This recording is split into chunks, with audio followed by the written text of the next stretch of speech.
శివాయ గురవే నమః. శివాయ గురవే నమః.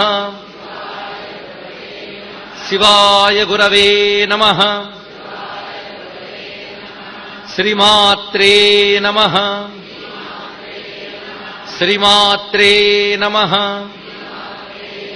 శ్రీమాత్రే నమః.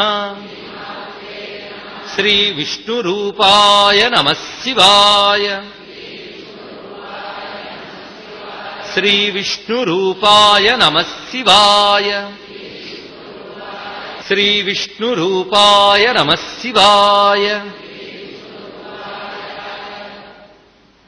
శ్రీ గురుచరణ సరోజ రజ నిజ మన్ ముకుర సుధారి బరనౌ రఘుబర బిమల జస్ జోదాయక ఫలచారి బుద్ధిహీన తను జానికే సుమిరౌ పవన కుమార్ బల బుద్ధి విద్యా దేహు మొహి అరహు కలేశ వికార్.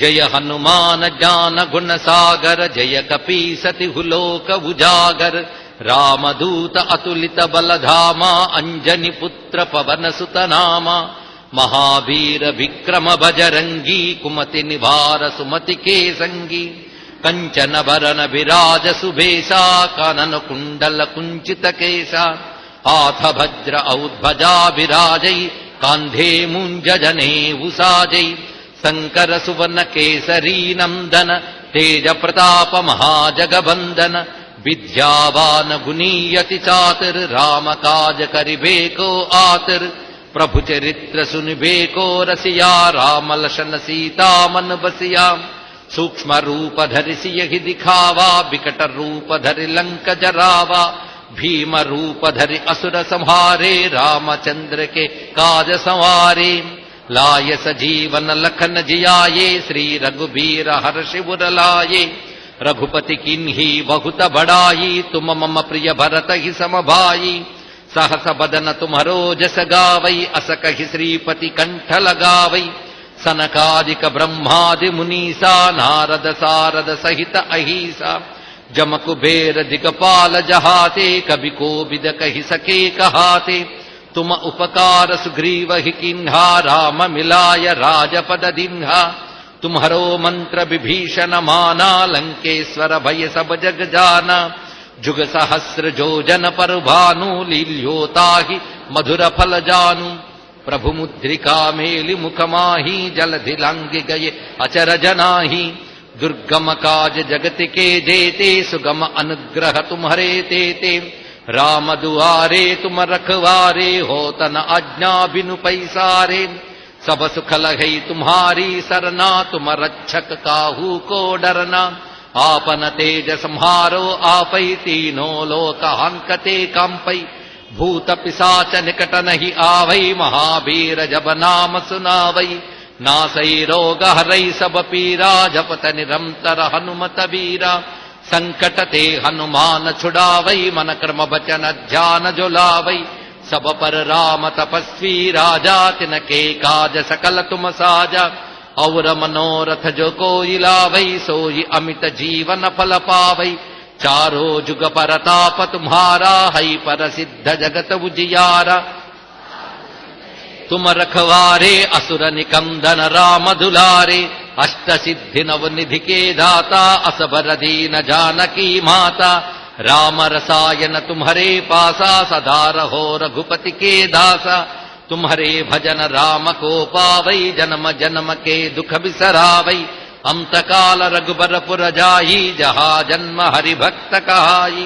और देवता चित्तन धरई हनुमत सेई सर्व सुख करई संकट कटई मिटई सब पीरा जो सुमिरई हनुमत बलबीरा जय जय जय हनुमान गोसाई कृपा कर गुरुदेव किनाई जो सत बार पाठ कर कोई छूटहि बंदी महासुख होई जो यह पढ़ई हनुमान चालीसा होय सिद्धि साखी गौरीसा तुलसीदास सदा हरिचेरा की जयनाथ हृदय महडेरा पवन तनय संकट हरन मंगल मूरति रूप राम लशन सीता सहित हृदय बस घुसुर भूप श्री पवन सुत हनुमान की जय. జాంబవత్ సుగ్రీవ హనుమత్ సీతాలక్ష్మణ భరత శత్రుఘ్న పరివార సమేత శ్రీ రామచంద్ర పరబ్రహ్మకి, శ్రీ రామచంద్ర పరబ్రహ్మకి, శ్రీ రామచంద్ర పరబ్రహ్మకి, శ్రీ రామభక్త హనుమాన్ కి, శ్రీ రామభక్త హనుమాన్ కి, శ్రీ రామభక్త హనుమాన్ కి. శ్రీరామ జయ రామ జయ జయ రామ, శ్రీరామ జయ రామ జయ జయ రామ, శ్రీరామ జయ రామ జయ జయ రామ,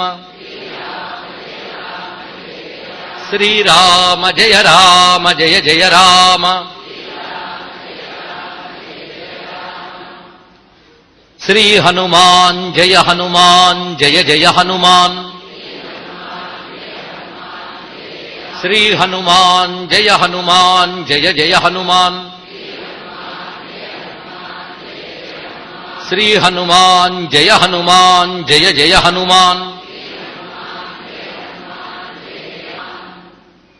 నమో మహద్భ్యో ఋషిభ్యో గురుభ్యో నమః.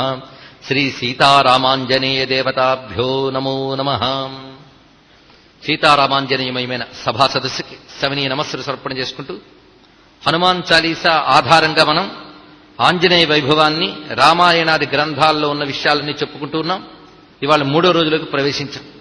నిన్నటి రోజున దోహ శ్రీ గురుచరణ సరోజరజ్, ఆ 2 దోహాలు చెప్పుకుని జయ హనుమాన్ జ్ఞానగుణసాగర్ జయ కపీసి తిగులోక ఉజాగర్ ఇంతవరకు చెప్పుకోవడం జరిగింది నిన్న. ఇందులో హనుమాన్ శబ్దానికి వైదికమైన అర్థములు, మంత్రపరమైన అర్థములు చాలా వివరించుకున్నాం. కేవలం గట్టి దవడలు కలవాడని మాత్రమే కాకుండా ఆయన వాక్స్వరూపుడు, శబ్దబ్రహ్మస్వరూపుడు, ఓంకార స్వరూపుడు, జ్ఞానాధిదేవత అనే అర్థం వేదపరంగా దాని నుంచి గ్రహించాం. ఆ విస్తారం మళ్ళీ మనం చెప్పనవసరం లేదు, నేను స్పష్టంగా చెప్పుకున్నాం. ఇక జ్ఞాన గుణ సాగర్, జ్ఞానం అనేది ఆయన యొక్క పరతత్వ స్వరూపాన్ని చెప్తూ ఉంటే, గుణ అనేటువంటిది ఆయన అవతార స్వరూపాన్ని చెప్తున్నది.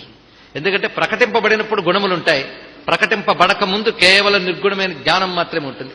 అందుకే జ్ఞాన గుణ. పైగా సాగర్ అంటే అనంతము అపారము అనే విషయంలో చెప్తారు. అపారమైన జ్ఞానం కలవాడు, అనంతమైన శుభగుణములు కలవాడు గనక జ్ఞాన గుణ సాగర్. కపీశుడు అనే దానికి కపి రూపంలో వచ్చిన ఈశ్వరుడు అనే విషయాన్ని చెప్పుకున్నాం. కపులందరికీ ఈశ్వరుడనే అర్థాన్ని కూడా చెప్పుకున్నాం. తిగులోక ఉజాగర్ అంటే ముల్లోకముల యందు వ్యాపించినవాడు. ఆయన కీర్తి ముల్లోకముల యందు వ్యాపించి ఉన్నది. పైగా ముల్లోకముల యందు వ్యాపించి ఉన్న పరమేశ్వరుడే హనుమంతుడు అనే విషయం కూడా ప్రస్తావన చేసుకున్నాం. ఇప్పుడు తర్వాత చౌపాయిలోకి వెళుతున్న 2వ చౌపాయి. రామదూత అతులిత బలధామ అంజని పుత్ర పవనసుతనామ. ఇప్పుడు వచ్చింది రామదూత. స్వామిని సంబోధిస్తున్నాడు. హే రామదూత అంటే రామునికి దూత అయినవాడా అని ఇక్కడ అర్థం. హనుమంతుడికి ఎన్ని పేర్లు ఉన్నప్పటికీ ఆయనకి ఇష్టమైన పేర్లు మాత్రం 2 అండి, రామదాస, రామదూత. ఇలా అంటే ఆయనకు చాలా సంతోషం. అంటే రాముడితో అనుబంధం పెట్టాలి ఆయనకి. రాముడితో ఆయనకున్న అనుబంధం ఏమిటి? దూత అనుబంధం. పైగా ఎప్పుడు దూత అయ్యాడు? ఇది కొంచెం ఆలోచించవలసిన అంశమే. నిన్న మనం చెప్పుకున్నాం, ఆంజనేయ స్వామి వారు మొట్టమొదటిగా కపిరూపాన్ని విడిచిపెట్టి భిక్షు రూపాన్ని స్వీకరించి రామచంద్రమూర్తిని కలుసుకున్నారు. మొట్టమొదటిగా కలుసుకున్నప్పుడు ఆయన మాట్లాడిన మాటలకి రాముడే ఆశ్చర్యపోయి మెచ్చుకున్నాడు. మెచ్చుకుంటూ చివరికి ఓ మాట అంటాడు రామచంద్రమూర్తి. అది కూడా లక్ష్మణస్వామితోనే, నేరుగా హనుమంతుడితో మాట్లాడలేదు. చూడండి, అంటే అంత రామచంద్రమూర్తి కూడా ఎంత ఆనందం కలిగినప్పటికీ కూడా ఎంత సంయమనంగా ప్రవర్తిస్తాడో తెలుసుకోవాలి. బ్యాలెన్స్ అంటారు, అది రామచంద్రమూర్తి దగ్గర చాలా గొప్పగా కనిపిస్తుంది. ఎందుకంటే వచ్చినవాడు నేను ధర్మజ్ఞుడైన సుగ్రీవుని యొక్క దూత మంత్రిని అని చెప్పాడు ఆయన. అంత మాట్లాడిన తర్వాత రాముడు నేరుగా మాట్లాడలేదు. ఎందుకంటే ఒకరి తరపున దౌత్యానికి వచ్చిన వాడితో నేరుగా మాట్లాడరాదు రాజు. అందుకు ప్రక్కన ఉన్నటువంటి లక్ష్మణస్వామితోనే మాట్లాడించాడు. త్యాగరాజస్వామి అయితే ఈ విషయాన్ని ఒక్కసారి తలంచుకుని, నేను ఇన్ని మార్లు పిలుస్తున్నా నాతో నువ్వు మాట్లాడవేంటి రామచంద్ర అంటారు ఆర్తితో. అవునులే, అంత గొప్పవాడైన హనుమ నీకు మొదట కలిసినప్పుడు కూడా నేరుగా ఆయనతో నువ్వు మాట్లాడలేదు, నేనెంతయ్యా నీకు అంటారండి. ఆడమోడిగలదే రామయ్య మాటలాడమోడిగలదే అనే కీర్తనలో చెప్తారు. మోడి అంటే బింకము అని అర్థం. ఆడమోడిగలదే రామయ్య, ఇంత ఆర్తిగా ఈ త్యాగరాజు నిన్ను పిలుస్తూ ఉన్నా నాతో మాట్లాడవే, నీకు బింకమా స్వామి?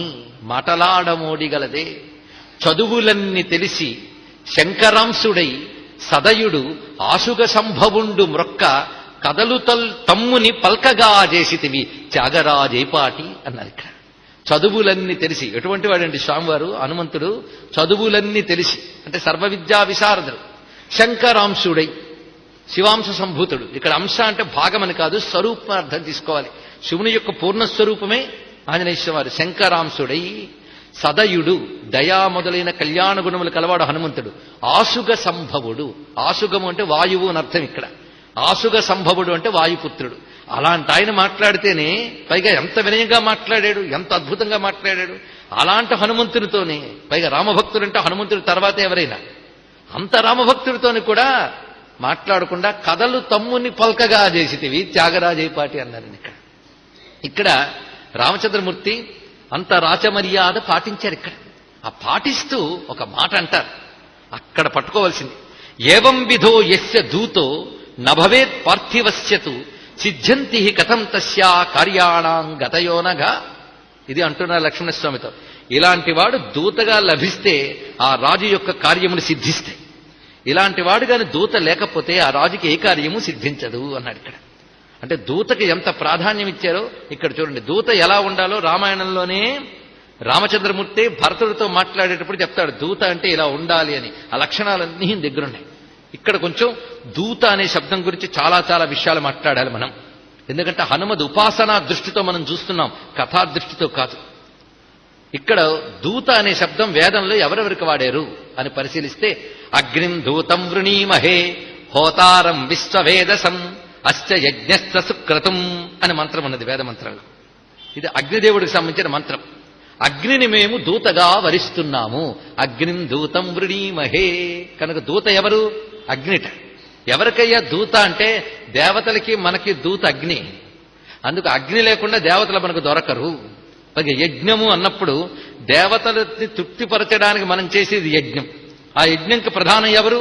అగ్నిభట్టారకుడే. అందుకే స్త్రీ సూక్తంలో కూడా జాతవేదసే ఇచ్చా దుర్గా సూక్తముల్లోనూ, అలాగే స్త్రీ సూక్తంలో కూడా జాతవేదో మహావహ అని స్త్రీ సూక్తంలో మనం చెప్తున్నాం. దుర్గా సూక్తంలో జాతవేదసే అంటున్నాం. జాతవేదుడు అంటే అగ్నే. పైగా అగ్ని నుంచి వేదములు జన్మించేట, వేదముల నుంచి అగ్ని జన్మించిందిట.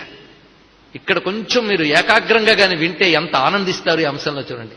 నిన్న ఒక మాట చెప్పుకున్నాం, హనుమంతుడు వాక్స్వరూపుడు అని. ఇక్కడ వాక్కు గురించి చెప్పేటప్పుడు 2 హనువులు అంటే 2 దవడలనే అరణి నుంచి వచ్చినటువంటి అగ్ని వాక్కు అని చెప్పుకున్నాం.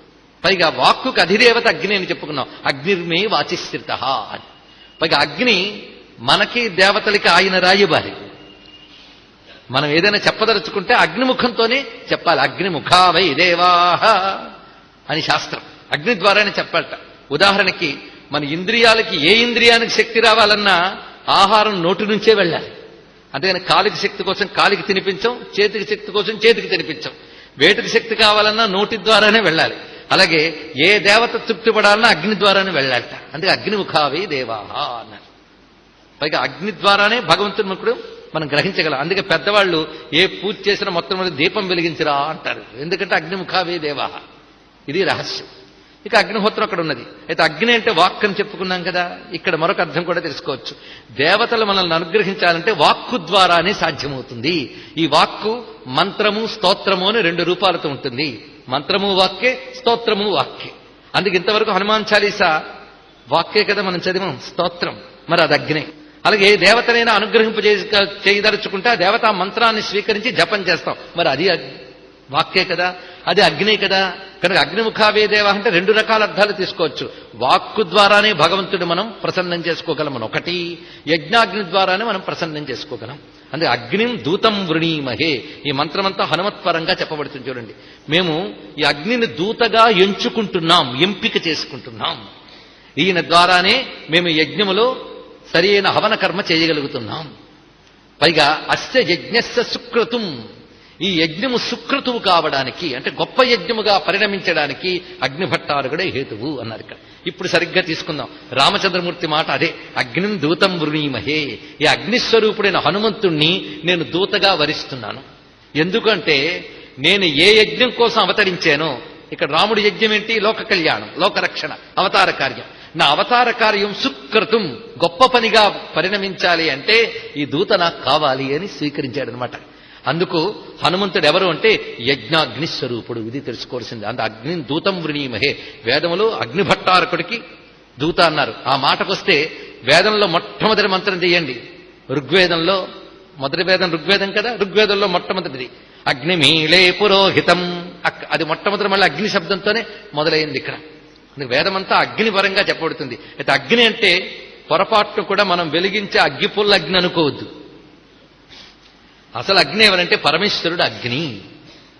అందుకే ఆయన అగ్నిస్తంభంగా మొట్టమొదటి ఆవిర్భవించాడు. అవునా లేదా? బ్రహ్మ విష్ణువుల నడుమ మహాలింగమైన అగ్నిస్తంభంగా ఆవిర్భవించాడు. ఆయన అగ్నిట, ఆయన చిదగ్ని. అది ఆ చిదగ్ని స్వరూపుడైన పరమేశ్వరునే మనం అగ్నిహోత్రమునందు ఆ అగ్నిని భావన చేస్తున్నాం. ఒట్టి నిప్పు అయితే వేరు. మంత్రసహితంగా మన అగ్నిహోత్రమునందు రగిల్చిన అగ్నియందు ఆ పరమేశ్వరుని భావన చేసి హోమం చేస్తాం. ఆ పరమేశ్వరుడు సర్వదేవతాత్మకుడు, దేవదేవుడు, మహాదేవుడు. అందుకే దీన్ని సరిగ్గా వేదంలో రుద్రో యయేషదగ్ని అని ప్రమాణం. అంటే మనకు శాస్త్ర ప్రమాణంతో వేద ప్రమాణంతో హనుమత్తత్వాన్ని అలా గ్రహిస్తున్నాం. చూడండి, రుద్రో యయేషదగ్ని. ఇది కూడా వేదంలో వాక్యం. అంటే ఈ అగ్ని సాక్షాత్తు రుద్రుడే. ఇప్పుడు తెలుసుకోండి, రుద్రుడే అగ్ని, రుద్రుడే హనుమంతుడు. అగ్నియే వాక్స్వరూపము, వాక్స్వరూపమే హనుమంతుడు. మొత్తంగా మీరు కలిపితే అగ్నిస్వరూపుడు, రుద్రస్వరూపుడు, ఇటువైపు వాక్స్వరూపుడు ఆంజనేయ స్వామి వారు. ఇది స్పష్టమైంది. అందుకు ఆ పరమేశ్వరుడే అగ్నిగా చెప్పబడుతున్నాడు గనక ఆయనే ఆంజనేయ స్వామి వారుగా మనం ఇక్కడ స్వీకరిస్తున్నాం. అందుకు రుద్రో యయేషదగ్ని. మరొకటి, రుద్ర నమక మంత్రాల్లో శివునికి సంబంధించిన మంత్రాల్లో నమో దూతాయ చ ప్రహితాయ చ అని ఒక మంత్రం కనబడుతుంది. శివుణ్ణి దూతగా, ప్రహిత అనే శబ్దము రెండిటిగా సంబోధించి నమస్కరించారు. నువ్వు దూతవు, దూతవైన శివునికి నమస్కారము, ప్రహితుడైన శివునికి నమస్కారం దాని భావం. శివుడు దూత ఎప్పుడయ్యాడండి? దూత అయిన శివుడికి నమస్కారం అంటున్నారు అంటే దూత అయిన శివుడు అని రుద్రం చెప్పింది హనుమంతుడి గురించే చెప్పింది. కనుక శివుడు యొక్క దూత స్వరూపం ఆంజనేయ స్వామి వారు. దూత ప్రహిత, ప్రహిత. హితము అంటే మేలు, హితము కలిగించేవాడు హితుడు. ప్రహిత, ప్ర అంటే గొప్పది అని అర్థం. గొప్పదైన మేలు కలిగించేవాడు ప్రహితుడు. కనుక ఆంజనేయ స్వామి వారు ఎటువంటి వారు? కేవలం దూత మాత్రమే కాదు, దూతాయచ ప్రహితాయచ. ఆయన దూతయ్యి గొప్పదైన మేలు కలిగిస్తున్నాడు. ఇది మనం అన్వయించుకోవాల్సిన అద్భుతమైన విషయం. కనుకనే యజ్ఞాగ్ని స్వరూపుడైనటువంటి ఆ పరమేశ్వరుడే హనుమంతుడు అనే ఇక్కడ భావం. అందుకే రామదూత అనే మాటలో ఇది గ్రహించవలసింది. పైగా దూత అయిన వాడు అంటే రాముడు చెప్పిన మెసేజ్ తీసుకొని ఇంకోటి చెప్పడం అని కాదు అర్థం. దూత అంటే పోస్ట్ మ్యాన్ లాగా, మెసెంజర్ లాగా వ్యవహరించేవాడు దూత కాడు. దూతకి ఎన్ని అద్భుతమైన లక్షణాలు ఉండాలో శాస్త్రం చెప్తున్నది ఇక్కడ. పైగా ఈయన దూత అని ఎంత చక్కగా చెప్పుకుంటాడో తెలుసా? వినయంగా. సీతమ్మ నువ్వెవరివి అని ప్రశ్నించినప్పుడు అని ఎంత చక్కగా చెప్తానంటే వానరోహం మహాభాగే. ఆయన తను తాను పరిచయం చేసుకుంటున్న వైనం చూడండి. ఓ మహాత్మురాలా, నేను వానరుణ్ణి. దూతో రామస్య ధీమత. ధీమంతుడైన రామచంద్రమూర్తికి దూతని. ఇది ఆయన ప్రకటించుకున్నటువంటి గొప్ప మాట. అలా అంటే ఆయన సంతోషం అండి, రామదూత. అందుకే శ్రీరామదూతం శిరసా నమామి అని మనం గానం చేస్తాం. ఆ శ్రీరామదూతం శిరసా నమామి అంటే ఆయన ఊగిపోతాడు బాగా. అంతేగాని గొప్పవాడా, ధీమంతుడా, మహాత్ముడా అంటే ఆయనకు పెద్ద ఆనందం లేదండి. ఆయనకి ఇష్టం ఏంటంటే రామదూత అంటేనే చాలా ఇష్టం. అందుకే ఇదే తులసీదాసు హనుమాన్ బాహుకులో మాట అంటాడు, దూత రామరాయకో సపూత పూత బాయకో సమత్త హాతపాయకో సహాయ అసహాయకో అంటాడు ఇక్కడ. దూత రామరాయకో, రామరాయనికి దూతవు నువ్వు. అంతేకాదు, నువ్వు సమత్త హాతపాయకు, కరచరణాలకి సమర్థతనిచ్చేవాడవు నువ్వు అన్నారు ఇక్కడ. ఎందుకంటే ఆ సమయంలో తులసీదాసుకి ప్రయోగం చేయబడి కాళ్ళు చేతులు కదలలేదు కదా, అప్పుడు ఈ మాట అన్నాడు, నా చేతులు కాళ్ళు కదలాలంటే నువ్వే శక్తివి. ఇక్కడ గొప్ప విశేషమైన అర్థం ఉందండి. ఆయన వాయుపుత్రుడు కదా. ఇక్కడ అది కూడా ఆలోచించండి. వాయుపుత్రుడు ఎవరు? ఉపనిషత్తుల్లోకి వెళ్ళండి. ఆత్మనః ఆకాశ సంభూత ఆకాశాద్వాయు వాయోరగ్ని. మళ్ళీ వచ్చి ఇక్కడ వాయువు నుంచి వచ్చినవాడు అగ్ని. కనుక వాయుపుత్రుడైనటువంటి వాడు అన్నప్పుడు ఈయన మళ్ళీ అగ్నిస్వరూపుడు. ఈ ప్రధానంగా కూడా మరి అగ్ని అనే తత్వమే కనబడుతున్నది. అందుకు వాయోరగ్ని. పైగా వాయువు అగ్ని. అగ్ని అనగానే ప్రధానంగా శక్తి స్వరూపం, తేజస్వరూపం. మనలో తేజస్సు శక్తి ఉంటేనే మనం ఏదైనా చేయగలం. మనలో తేజస్సు శక్తి రావాలంటే మనలో ప్రాణరూపమైన వాయువు సంచరించాలి. అందుకు ప్రాణరూపమైన వాయు సంచారం చేత శరీరంలో తేజస్సు శక్తి ఉత్పన్నమవుతున్నది. అందుకు అది మన శరీరంలో కదులుతున్నది. అందుకు ఆంజనేయ స్వామి స్మరణ, ఆంజనేయ ఉపాసన ప్రాణశక్తి ఉపాసన. అది యోగపరంగా అన్వయించితే కనబడే రహస్యం. అందుకే ఆంజనేయ స్వామి ఉపాసన వల్లనే మళ్ళీ స్తంభించిపోయినటువంటి కాళ్ళు చేతులు కదిలే తులసీదాస్కి. అందుకే ఈ మాట అంటున్నారు ఇక్కడ, సమర్థ హాత్ పాయకు, చేతికి పాదాలకి మళ్ళీ సమర్థతనిచ్చిన వాడవు నువ్వు, సహాయ అసహాయకు, అసహాయులకు సహాయంగా ఉండేవాడవు నువ్వు అని దూతరామరాయకు అని కీర్తించారు ఇక్కడ. పైగా సీతమ్మకి దూత అని చెప్పినప్పటికీ కూడా ఓహో బాగుంది, ఈయన మాటలోనే నమ్మకం కలుగుతోంది కనుక సంతోషించింది. కానీ హనుమ ఎప్పుడైతే ఉంగరం ఇస్తాడో అప్పుడు ఈయన దూత అనేది మరింత నిశ్చితమైపోయిందండి.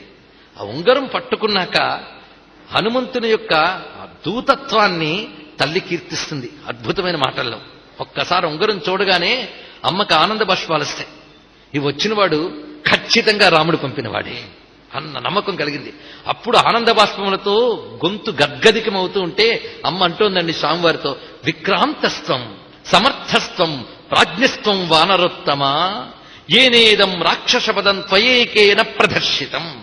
నువ్వు సామాన్యుడు కాదయ్యా, విక్రమం కలిగిన వాడివి, సమర్థుడవు. ఇది కేవలం శారీరక బలమే కాదు, ప్రాజ్ఞస్త్వం, నువ్వు ప్రాజ్ఞుడవు, బుద్ధిమంతుడవు. లేకపోతే రాక్షస నివాసమైనటువంటి లంక ఎవరూ ప్రవేశించలేరు, ఆ విషయం నాకు తెలుసు. అలాంటిది నువ్వు ఒక్కడివే అలవోకగా ఇక్కడికి రాగలిగేవు అంటే నువ్వు ఎంత గొప్పవాడవో తెలుస్తున్నది.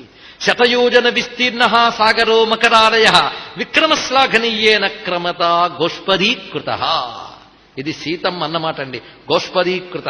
ఇది తీసుకుని గోష్పదీకృత వారాశిం మశకీకృత రాక్షసం రామాయణ మహామాలారత్నం వందే అనిలాత్మజం అని మనం కీర్తిస్తున్నాం. సీతమ్మ అన్న మాటలోంచి మంత్రం పుట్టింది ఇక్కడ, గోష్పదీకృత. ఈ శ్లోకం మంత్రశాస్త్రంలో ఉంది, గోష్పదీకృత వారాశి. అక్కడ శ్లోకానికి మూలం సీతమ్మన్న మాట, గోష్పదీకృత. సాధారణంగా అందరూ అంటారు సీతారాముల భక్తుడు హనుమంతుడు అని. ఆ మాట హనుమంతుడు కూడా ఒప్పుకుంటాడు. కానీ మరొకటి కూడా మనం కలుపుకోవాలి, సీతారాములు హనుమంతుడి భక్తులు. తెలుసుకోండి ఇక్కడ. ఇది ఆశ్చర్యం కలగవచ్చు. సుందరకాండ ఒళ్ళు దగ్గర పెట్టుకు చదివితే మనకు తెలుస్తుంది. ఇక్కడ సీతమ్మ అంటుంది, నువ్వే గతయ్యా మా దుఃఖం కడతెర్చడానికి అంటుంది. రామచంద్రమూర్తి అంటాడు, ఈయనే లేకపోతే నేనేమైపోతాను, నాకు కార్యమేమవుతుంది, ఈయన లేకపోతే నేనేమి సాధించలేనంటాడు రామచంద్రమూర్తి. అంటే ఇక్కడ అంత మాత్రం చేత మనం అప్పుడు క్వశ్చన్ మార్క్ మొహాలు వేసుకోవద్దు దయచేసి. ఎందుకంటే మనకు చాలా సంకుచితమైన భావాలు ఏర్పడిపోతాయి. భక్తుడు అనగానే తగ్గిపోయాడని అర్థం కాదు. ఒకరి పట్ల ఒకరు భక్తి ఉండడం తప్పేమీ కాదు. అందుకు అడుగడుగున ఈ మాట కనబడుతుంది. లేకపోతే తల్లి అంటుందా అండి ఏమని, నువ్వే దిక్కు, త్వమస్మిన్ కార్యనిర్యోగే ప్రమాణం హరిసత్తమా హనుమన్యత్నమాస్తాయ దుఃఖక్షయకరో భవ. ప్రార్థించింది తల్లి, నా దుఃఖాన్ని పోగొట్టు అని. పోగొట్టాడే లేదా మీరు పరిశీలించండి. స్వామివారు చేసిన పని ఏమిటి? సీతమ్మ దుఃఖాన్ని పోగొట్టాడు, అటు రామచంద్రమూర్తి యొక్క దుఃఖాన్ని పోగొట్టాడు. సీతమ్మ జాడ చెప్పి ఇద్దరు దుఃఖాన్ని పోగొట్టడమే కాదు, రాముడికి ఇచ్చిన మాట నిలబెట్టుకోగలనా, సీతమ్మ జాడని అన్వేషింపజేసి తెలియజేయగలనా అని దుఃఖపడుతున్న సుగ్రీవుడు దుఃఖాన్ని పోగొట్టాడు. మా అందరి మీద భారం పెట్టారే, గుంపు బయలుదేరింది కదా హనుమంతుడితో పాటు, మేము సాధించలేకపోతే మొత్తం మన గుంపుకే మాట పడతాం, సాధించగలమా లేదా అనుకుంటే వాళ్ళందరికీ దుఃఖాన్ని పోగొట్టాడు. ఒక్క హనుమంతుడు వెళ్లి అందరి దుఃఖాన్ని పోగొట్టాడు గనక స్వామివారికి తత్వంలో శోకనాశకుడు, ఇది ప్రధానమైన తత్వం. నిన్ననే భయనాశకుడు ఒక తత్వం చెప్పుకున్నాం, అభయస్వరూపుడు. వస్తూనే సుగ్రీవుడితో అభయం చెప్పాడు కదా. రెండవది ఆనందం. కనుక హనుమంతుడంటే అభయ ఆనంద స్వరూపుడు. హనుమంతుడు ఆనందరూపి, ఇది తెలుసుకోండి. ఆనంద స్వరూపుడు ఆంజనేయ స్వామి వారు. ఆనందం మూట కడితే ఆంజనేయుడే. కనుక ఆంజనేయుడు అంటే ఆనందరూపుడు. ఎవరెవరికి ఆనందకారకుడు? అందరికీ ఆనందకారకుడు. అంజనానందనం వీరం జానకీ శోకనాశనం. అంతేకాదు మంత్రశాస్త్రం ఒక మాట చెప్తోంది, ఉద్యదాదిత్య సంకాశం ఉదార భుజ విక్రమం కందర్పకోటి లావణ్యం సర్వ విద్యా విశారదం శ్రీరామ హృదయానందం భక్తకల్ప మహ్యూరహం అభయం వరదం దుర్భ్యాం కలయే మారుతాత్మజం. ఆయన శ్రీరామ హృదయ ఆనందంట. జగదానందకారకుడు రాముడు, రామునికి ఆనందకారకుడు హనుమంతుడు. ఇది తెలుసుకోండి ఇక్కడ. అందుకు ఆ స్వామి ఎవరయ్యా అంటే ఆనందప్రదాత. ఎన్నిసార్లు అండి, ఎన్ని మార్లు, ఏ ఒక్కరూ చేయలేని సాయం హనుమంతుడు ఒక్కడే చేయగలిగాడు అంటాడు రామచంద్రమూర్తి. ఏ విధంగా కీర్తిస్తాడు రామచంద్రమూర్తి అనే దాన్ని మనకి అద్భుతమైనటువంటి పద్యంలో చెప్తున్నారు కంకంటి పాపరాజు గారు. శైశవం గునని భాస్కరు మృంగి ఇతని తేజమునకు ఏ ఘనుడింక సదృశుడనొచ్చు హనుతటోద్ధతి వజ్రమడచే ఈతని తనుద్రఢిమకు ఏమిక బోల్పదగు నటంచు ఉరుధాటి కడలిలో మెరసె ఈతని గభీరతకు ఇయ్యది ఇంక ప్రతియటంచు వాలాగ్రమణ గిరులు వ్రాల్చే ఈతని ధైర్య సంపదకు ఎవ్వి సాటియనచు జానకీ రామచంద్రులు ఏ శౌర్యవంతు పటుగుణస్ఫూర్తులెప్పటప్పటికి నెంతురు ఆ మహాసాంతు నతిదాంతు అరికృతాంతు అతుల మతిమంతు హనుమంతు అభినుతింతు అంటారు ఇక్కడ. అతుల మతిమంతు హనుమంతు అభినుతింతు. జానకీ రామచంద్రులు మాటిమాటిగా అంటుంటారు నేను ప్రశంసిస్తూ, ఈయన వల్లనే నేను ఈ శోకాన్ని కష్టాన్ని దాటగలిగాను. అవనిజా హృదయ శోకాంధకారము మాన్ప కపిరూపు గనిన భాస్కరుడి తండు అంటున్నాడు రామచంద్రమూర్తి. శోకాంధకారాన్ని బాపడానికి వానర రూపంలో వచ్చిన సూర్యుడే ఇతరయ్యా అన్నారు ఇక్కడ. అందుకే హనుమంతుడంటే ఆనందతత్వము, ఇది తెలుసుకోవలసింది. అందుకే ఆ తల్లి ఆనందంతో గోష్పదీకృత అన్నది. గోష్పాదము అంటే ఆవు కాలి గిట్ట మోపినంత మేర, దీన్ని గోష్పాదం అని అంటారు. ఈ మేరను దాటడం చాలా సులభమే కదండి ఎవరికైనా, అది దాటడం పెద్ద కష్టమా? మనకి గోష్పాద ప్రాంతం దాటడం ఎంత సులభమో స్వామివారికి సముద్రం దాటడం అంత సులభం అంట. అందుకు సముద్రాన్ని ఎంత చేసాడయ్యా అంటే గోష్పాదం అంతా చేసాడు దాన్ని, అంటే అంత అలవోకగా దాటాడు. అందుకే నగ్లా అని మధిగచ్చతి అంటారు సుందరకాండలో వాల్మీకుల వారు. మొత్తం శతయోజనములు దాటిపోయి లంక మీద వాలి వెనక్కి తిరిగి చూస్తాడు, ఇంతేనా శతయోజనాలు అంటట. హుస్సని నిట్టూర్పు కూడా లేదండి ఆయనకి, అలా చూస్తాట వెనక్కి తిరిగి అంతే. అందుకు గోష్పదీకృత వారాసు. ఇక ఆ తర్వాత రాక్షసుల మీద పడ్డప్పుడు ఎలా కొట్టాడంటే మచకీకృత రాక్షసు. మన మీద దోమ వాలిందనుకోండి ఇలా అంటాం, అంతేగాని దానికోసం పెద్ద సాములు గరిడీలు చేయక్కర్లేదు. మనకు దోమ కొట్టడం ఎంత తేలికో ఆయనకి రాక్షసులను కొట్టడం అంత తేలిక. కనుక సముద్రాన్ని గోష్పాదం అంత చేశాడు, రాక్షసుల్ని దోమలంత చేసినటువంటి స్వామి అని చెప్పారు ఇక్కడ. మచకీకృత రాక్షసం అక్కడ తాగేరా. రామాయణ మహామాల రత్నం, ఎంత అద్భుతమైన మాట అండి. రామాయణం గొప్ప మాలట. మనం జ్యోతిష్యుల దగ్గరికి వెళ్ళి వాళ్ళ దగ్గరికి తెగ తిరుగుతూ ఏ రత్నాల మాల వేసుకుంటే బాగుంటుందండి, ఏ రత్నాల ఉంగరాలు వేసుకుంటే బాగుంటుంది తెగ తిరుగుతాం. ఈ మాల వేసుకోండి, ఇది రామాయణ రత్నమాల. నిరంతరం కంఠంలో మాల వేసుకోండి. కంఠంలో మాల వేసుకోవడం అంటే అర్థం ఏంటి? కంఠంతో నిరంతరం రామకథని గానం చేయడమే కంఠంలో మాల వేసుకోవడం. ఇలాంటి మాల వేసుకుంటే ఆ మాలలో కొలికి పూస అని ఉంటుంది, అంతే కదా. కొలికి పూస మనం మాల వేసుకున్నప్పుడు ఎక్కడైనా కొలికి పూస కంఠం దగ్గరకో మెడ మీదకో వచ్చేస్తే దాన్ని కిందకి దించుకుని ఇక్కడ పెట్టుకుంటాం సరిగ్గా అందంగా కనబడడం కోసం. రామాయణం రత్నమాల అయితే హనుమంతుడు కొలికి పూస లాంటి వాటండి. ఎంత అద్భుతమైన మాట చెప్పారు ఇక్కడ. ఎందుకంటే ఆ మాల వేసుకున్నప్పుడు కొలికి పూస గుండెకి తగులుతూ ఉంటుంది. అలాగే రామాయణంలో మన గుండెకి తగిలే దేవుడు హనుమంతుడు, అది తెలుసుకోవాల్సింది. హృదయ స్పర్శి అని హృదయాన్ని తాకుతాడు అక్కడ. ఆయన రాగానే ఎవ్వడికైనా ఎంత నిద్రపోతూ రామాయణం విన్నవాడైనా హనుమంతుడు రాగానే లేస్తాడండి ఇక్కడ.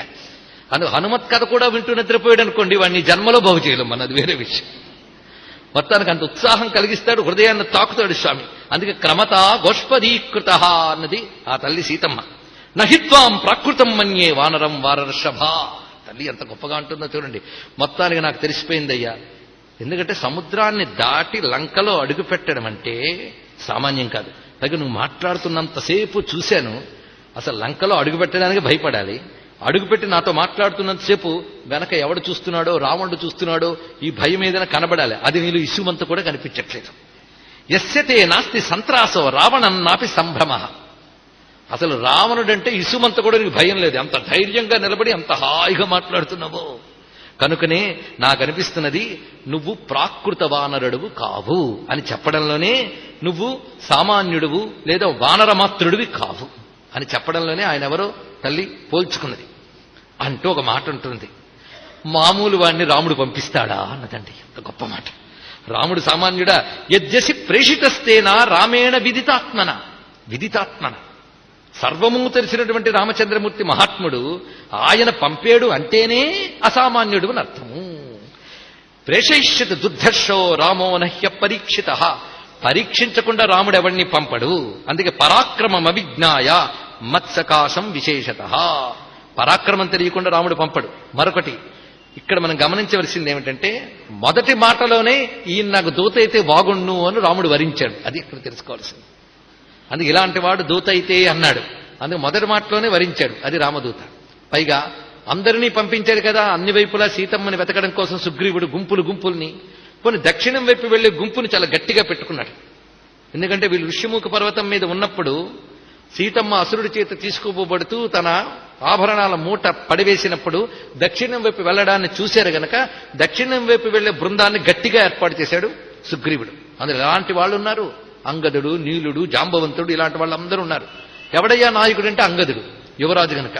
హనుమంతుడు వాళ్ళతో పాటు వెళుతూ ఉన్నాడు, ఏమి ఎరగనట్టు. చూడండి, అసలు నాయకుడు ఈయన, కానీ తానేం బయటపడలేదు. అందుకే సమర్థులు తానికి పదవుల కోసం తాపత్రయపడరు అని హనుమంతుడిని చూసి నేర్చుకోండి ఇక్కడ వాళ్ళకి. అంతేగాని నువ్వే చెయ్యాలయ్యా అని జాంబవంతుడు అంటే ఏమన్నాడు ఆ మహానుభావుడు? కొంచెం ఆలోచించండి. ఇక్కడ జాంబవంతుడు పంపేటప్పుడు కూడా ఎంత దూత అంటే ఎలా ఉండాలి, ఎంత సుగుణాలు ఉండాలో చూడండి. ఎందుకంటే మంచి పనులు చేయాలని 10 మంది కలిసి నాకు ప్రాధాన్యం ఇవ్వలేదు కదా అని జారిపోతున్న ఈ రోజుల్లో హనుమంతుడిని జాగ్రత్తగా చూడండి. ఇక్కడ పనులు చేసేవాళ్ళు పదవుల కోసం పాకులాడరు, పదవుల కోసం పాకులాడే వాళ్ళు పనులు చెయ్యరు. అది అందరికీ అనుభవమే, నేను చెప్పక్కర్లేదు. హనుమంతుడి దగ్గర నేర్చుకోవాల్సిన ఎన్ని సుగుణాలు చూడండి. అసలు ఎవడయ్యా నాయకుడు? అంగదుడు. ఏమీ ఎరగనట్టున్నాడు. జాంబవంతుడు వచ్చి ఇదిగో వీళ్ళ వల్ల ఎవరి వల్ల కాదు గాని నీ వల్ల అవుతుందన్నాడు. జాంబవంతుడు ఎంత చక్కగా మాట్లాడాడు చూడండి. సముద్ర లంఘనం చెయ్యాలి అని తేలిపోయిన తర్వాత ఆయన ఎంత తెలివిగా ఒక్కొక్కరిని అడుగుతూ వచ్చాడు. ఇదిగో నువ్వు ఎన్ని యోజనాలు వెళ్ళగలవు అన్నాడు. అందరిని అడిగాడు. ఒకడు 10 అన్నాడు, ఒకడు 20 అన్నాడు, ఒకడు 30 అన్నాడు, ఒకడు 40 అన్నాడు. అంగదుడు మాత్రం యువరాజు కదా, నేను వెళ్ళగలను కానీ తిరిగి రాగలను లేదో డౌట్ అన్నాడు మహానుభావుడు. జాంబవంతుడు తన గురించి తానే చెప్పుకున్నాడు, నేను వయసులో ఉన్నప్పుడైతే వెళ్ళగలిగేవాడిని కానీ ఇప్పుడు వృద్ధుడిని అయిపోయి వెళ్ళలేనన్నాడు. అక్కడ కూర్చుని మౌనంగా ఉన్నాడు ఒక మహానుభావుడు. ఎవరు? స్వామివారు.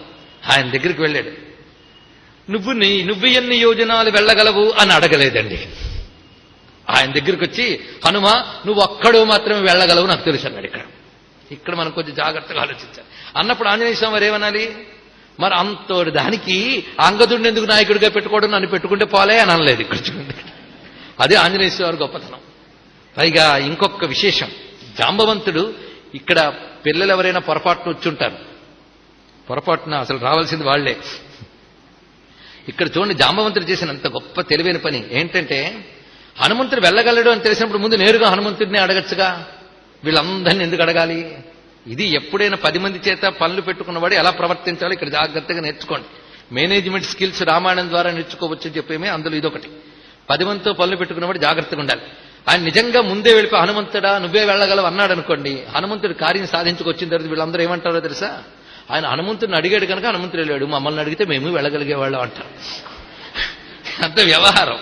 అందుకు ముందు మా వల్ల చేత కాదు అనిపించి, వాళ్ల చేతే అనిపించి చేతనైన వాడెవడో ఈయన చూపించాడు. ఇక్కడ ఇది ఒక పెద్ద రహస్యం. దీన్ని బట్టి హనుమంతుడి గొప్పతనం వాళ్ళకి అప్పుడే తెలిసింది. ఇన్ని ఉంటాయండి. అందుకు పని చేయించడం అనేది సామాన్యమైన విషయం కాదు. జాంబవంతుడు అద్భుతమైన మేనేజర్. ఆయన మేనేజ్మెంట్ ఎంత జాగ్రత్తగా చేసేది చూడండి ఇక్కడ, అదే విషయం. ఆ విధంగా పంపేటప్పుడు, అసలు గుంపుని పంపేటప్పుడే, ఒక్కొక్కరిని పంపేటప్పుడే సుగ్రీవుడు అంటాడండి రామచంద్రమూర్తి దగ్గరికి వచ్చి, ఈ దక్షిణం వైపు వెళ్లే గుంపు కార్యం సాధిస్తుందని నా నమ్మకం అంటాడు అక్కడే రామచంద్రమూర్తి. అందున ఈ హనుమంతుడున్నాడే ఆయనే సాధించుకొస్తాడని నాకు తెలుసు అంటాడు సుగ్రీవుడు. కిష్కిందకాండ జాగ్రత్తగా చూడండి. అప్పుడు రామచంద్రమూర్తి మందహాసం చేసి దగ్గరికి పిలిచి ఉంగరం ఇస్తాడు. ఏమి ఆయనకే ఎందుకు ఉంగరం ఇవ్వాలండి? 100 మంది వెళ్తున్నప్పుడు ఆయనే సాధిస్తాడండి, ఆయనకి ఎలా తెలుసు? అదే రామచంద్రమూర్తి అంటే. మనం ఇంకేమి చెప్పగలం? ఆయనకే ఉంగరం ఇచ్చాడు అంటే దూతగా వరించాడు ఆయన. అది ఇక్కడ అది రామదూత అనేటప్పుడు ఇవన్నీ గుర్తు తెచ్చుకోవాల్సింది. అయ్యా ఇలా మధ్యలో రావడం మహాదోషం, హనుమంతుడు క్షమించడు. శ్రీరామ జయ రామ జయ జయ రామ. సరే, మొత్తానికి పరాక్రమం అవిజ్ఞాయ, పరాక్రమం తెలియకుండా రామచంద్రమూర్తి పంపిస్తాడా? దూత అనగానే ఇన్ని తెలియాలండి, ఎంత మహాత్ముడో దూత అంటే. ఇక్కడ దూత అంటే ఎలా ఉండాలో చూద్దాం. ఇక్కడ రాజానో దూత చక్షుషః అని శాస్త్రం చెప్తోంది, రాజనీతి శాస్త్రం. అంటే దూత రాజుకి కన్ను వంటి వాడు, ఇది శాస్త్రం చెప్తున్నది. కన్ను ఎంత ప్రధానమో దూత అంత ప్రధానంట. అందుకే దౌత్యం అనేది సామాన్యమైన విషయం కాదు.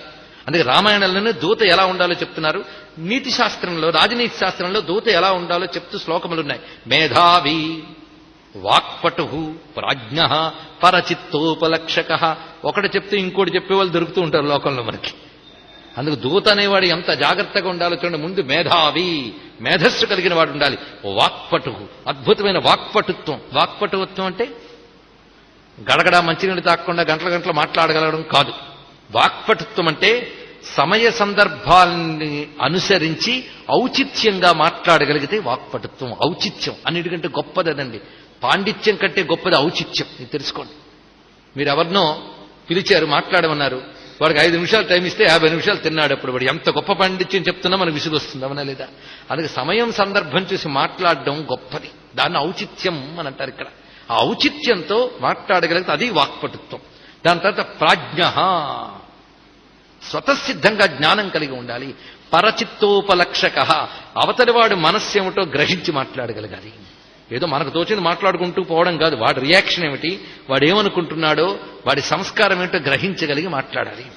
ధీర, మాట్లాడుతున్నప్పుడు ఎప్పుడూ కూడా వికారాలకు లోను కాకూడదు. ఎమోషన్స్, ఆవేశం, ఉద్వేగం ఇవి కూడదు. ధీరుడై మాట్లాడాలి. వికారములు లేకపోవడాన్ని ధీరత్వం అంటారు. యథోక్తవాది, యథోక్తవాది అంటే తనను పంపిన రాజు ఏం చెప్పాడో దాన్ని వక్రీకరించి చెప్పకూడదు. అది యథా ఉక్తవాది. అతడు ఏ విధమైన హృదయంతో మాట్లాడాడో ఆ హృదయం దెబ్బతినకుండా, కార్యం దెబ్బతినకుండా మాట్లాడితే యథోక్తవాది. ఏష దూతో విధీయతే, ఇది దూత ఉండాలి. అంతేకాదు గుణీ, గుణవంతుడై ఉండాలి దూత, క్యారెక్టర్ బాగుండాలి. పైగా భక్త, వాడు భక్తుడై ఉండాలి, రాజుకు భక్తుడై ఉండాలి. శుచిహి, ఇది చాలా గొప్ప విషయం అండి. శుచిగా ఉండాలట అంటే మడికట్టుకు వెళ్ళాలని కాదు అర్థం ఇక్కడ. శుచి అంటే ఇది బాగా తెలుసుకోండి. రాజనీతి శాస్త్రంలో నాయకుడైన వాడికి లేదా మంత్రులకి అందరికీ కూడా శుచి చాలా ప్రధానము అని చెప్పారు. అంటే మంత్రులు, రాజులు కూడా మడికట్టుకుని అసెంబ్లీకి వెళ్ళాలని అర్థమా? శుచి అంటే ఏమిటో మనుస్మృతిలో చెప్తున్నాడు. మను అర్థ శౌచమేవ శౌచం అన్నాడు. ఇక్కడ శుచి అంటే పాలకుడికి తన సంపాదన అక్రమం లేకుండా ఉండాలి, ఇది గుర్తుపెట్టుకోండి. అదే కండిషన్ పెడితే ఇప్పుడు ఎవడు కూర్చోడు అక్కడ. పాలకులైన వాళ్ళకి, మంత్రికి, దూతకి ఉండవలసిన శుచి ఏమిటంటే అక్రమార్జన ఉండరాదు. అక్రమార్జన ఉన్న వాళ్ళని ఎంచుకున్న వాళ్ళు పాపాత్ములు, గుర్తుపెట్టుకోండి. ఇక్కడ వాళ్ళు ఘోషిస్తూ ఉంటారు వీడు అక్రమార్జన పరుడు, అవినీతి పరుడని, కానీ వాళ్ళనే ఎంపిక చేసుకున్నారంటే ఈ దేశానికి బాగుపడే యోగం ఉందో లేదో మీరు ఆలోచించుకోండి. ఇక్కడ గ్రహించవలసిన ప్రధానాంశములు ఇవన్నీ కూడా. అందుకే అవినీతి పరుడైనటువంటి వాడు ప్రజా సంబంధ కార్యక్రమాల్లో పాల్గొనరాదు, వాణ్ణి ఎంచుకోరాదు రాజైన వాడు, ప్రజలు కూడా.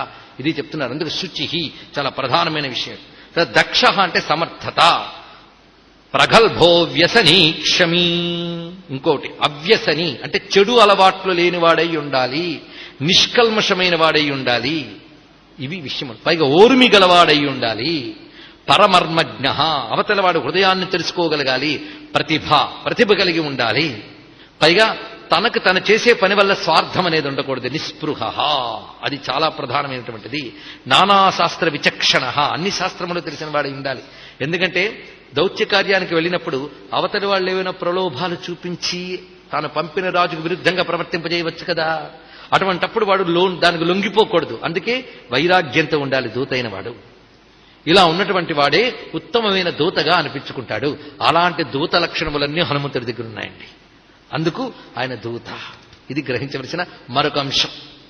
రామదూత. పైగా ఈ దూత అనే మాట ఎంతో ఇష్టం కనుకనే శంకర భగవత్పాలు వారు తాను రచించిన ఆంజనేయ స్థుతిలో మొట్టమొదటి దూతగా చెప్తారు. ఎలా దూతగా కనబడుతున్నాడు చూడండి. వీతాఖిల విషయేచ్ఛం జాతానందాశ్రుపులక మత్స్యచ్చం సీతాపతి దూతాద్యం వాతాత్మజ మధ్య భావయే హృద్యం అంటారు ఆదిశంకరుడు హనుమంతుడిని స్తుతిస్తూ. వీతాఖిల విషయేచ్ఛం, ఏ విషయవాంఛలు లేని విరాగిత ఆంజనేయ స్వామి వారు. అందుకే జితేంద్రియుడు, అంత గొప్ప వ్యక్తిత్వం చూడండి. అందుకే హనుమంతుడు అనగానే దబాదబా ఎగిరిపోయే వీరుడు అని మాత్రమే కాదు, ఆయన జితేంద్రియుడు, మనస్సు నెమ్మదిగా ఉంచుకునేవాడు. ఒక్కసారి స్వరూపాన్ని తలంచుకుంటేనే మన మనోవికారాలని పోతాయి. కొంతమంది హనుమంతుడు అంటే కపిలక్షణం అంటాం. హనుమంతుడి దగ్గర ఉన్నటువంటి జితేంద్రియత్వం ముందు తెలుసుకోవాల్సింది. అందుకే హనుమంతుడిని ఆరాధన చేసేటప్పుడు ఆయన వీరుడని, ఆరోగ్యాన్ని కలిగిస్తాడని ఇలాంటి భావాలే కాకుండా ఆయన జితేంద్రియుడు అనే భావన ఒక్కసారి తెచ్చుకుంటే, అలాంటి వాడిని మనం భావిస్తే మనకెప్పుడైనా జితేంద్రియత్వం వస్తుంది. అందుకే వీతాఖిల విషయేచ్ఛం, విషయేచ్ఛలు ఏవీ లేనటువంటి వాడు.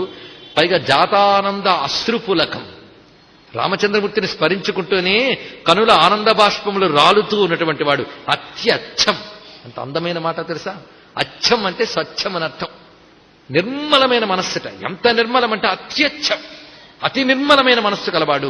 సీతాపతి దూతం, ఆయన సీతాపతి యొక్క దూత. అలాంటి వాతాత్మజుణ్ణి నేను నమస్కరిస్తున్నాను అన్నారు. అనగానే దూత యొక్క వ్యక్తిత్వాన్ని ఎంత అద్భుతంగా అందించారో శంకర భగవత్పాదులు చూడండి. అందుకు మనం రామదూత అనే మాట దగ్గరికి వచ్చాం. ఇప్పుడు అతులిత బలధామ. అతులిత బలధామ. తులిత అంటే సాటి అని అర్థం, అతులిత అంటే సాటి లేని, ధామము అంటే నివాసము. సాటి లేని బలం ఆయనలో ఉందిటండి. ఆయన శరీరం బలానికి నివాసం. అది ఇక్కడ ఎలాంటి బలం? అతులిత. అలాంటి బలం ఎవ్వడికి లేదు ఇక్కడ. ఈ మాట కూడా జాంబవంతుడు హనుమంతుడు సముద్రోల్లంఘనం చేసేటప్పుడు అంటాడు, స్వామి బలము చే బుద్ధి చేత సత్వంబు చేత అధిక తేజస్సు చేత నీయంతవాడు చలగి త్రైకాలికంబగు సృష్టియందు కానగారాడు మేలుకో కపిమహేష, మేలుకో కపిమహేష అంటాడు ఇక్కడ. బలముచే బుద్ధి చేత సత్వంబు చేత అధిక తేజస్సు చేత, ఇన్ని ఆయన దగ్గర ఉన్నాయి. బలము, బుద్ధి, సత్వం అనగా ప్రాణశక్తి, దాని తర్వాత తేజస్సు. ఇవి నీకున్నట్టు మూడు కాలాలలోనూ మూడు లోకాల్లోనూ ఎవరికీ లేదయ్యా అన్నాడు ఇక్కడ. చలగి త్రైకాలికంబగు సృష్టి అందు, ఈ కాలంలో లేడు గాని భవిష్యత్ కాలంలో వస్తాడని చెప్పడానికి కూడా లేదు. నువ్వే. అదే అక్కడ ఉన్నటువంటిది. అందుకే అతులిత బలధామ.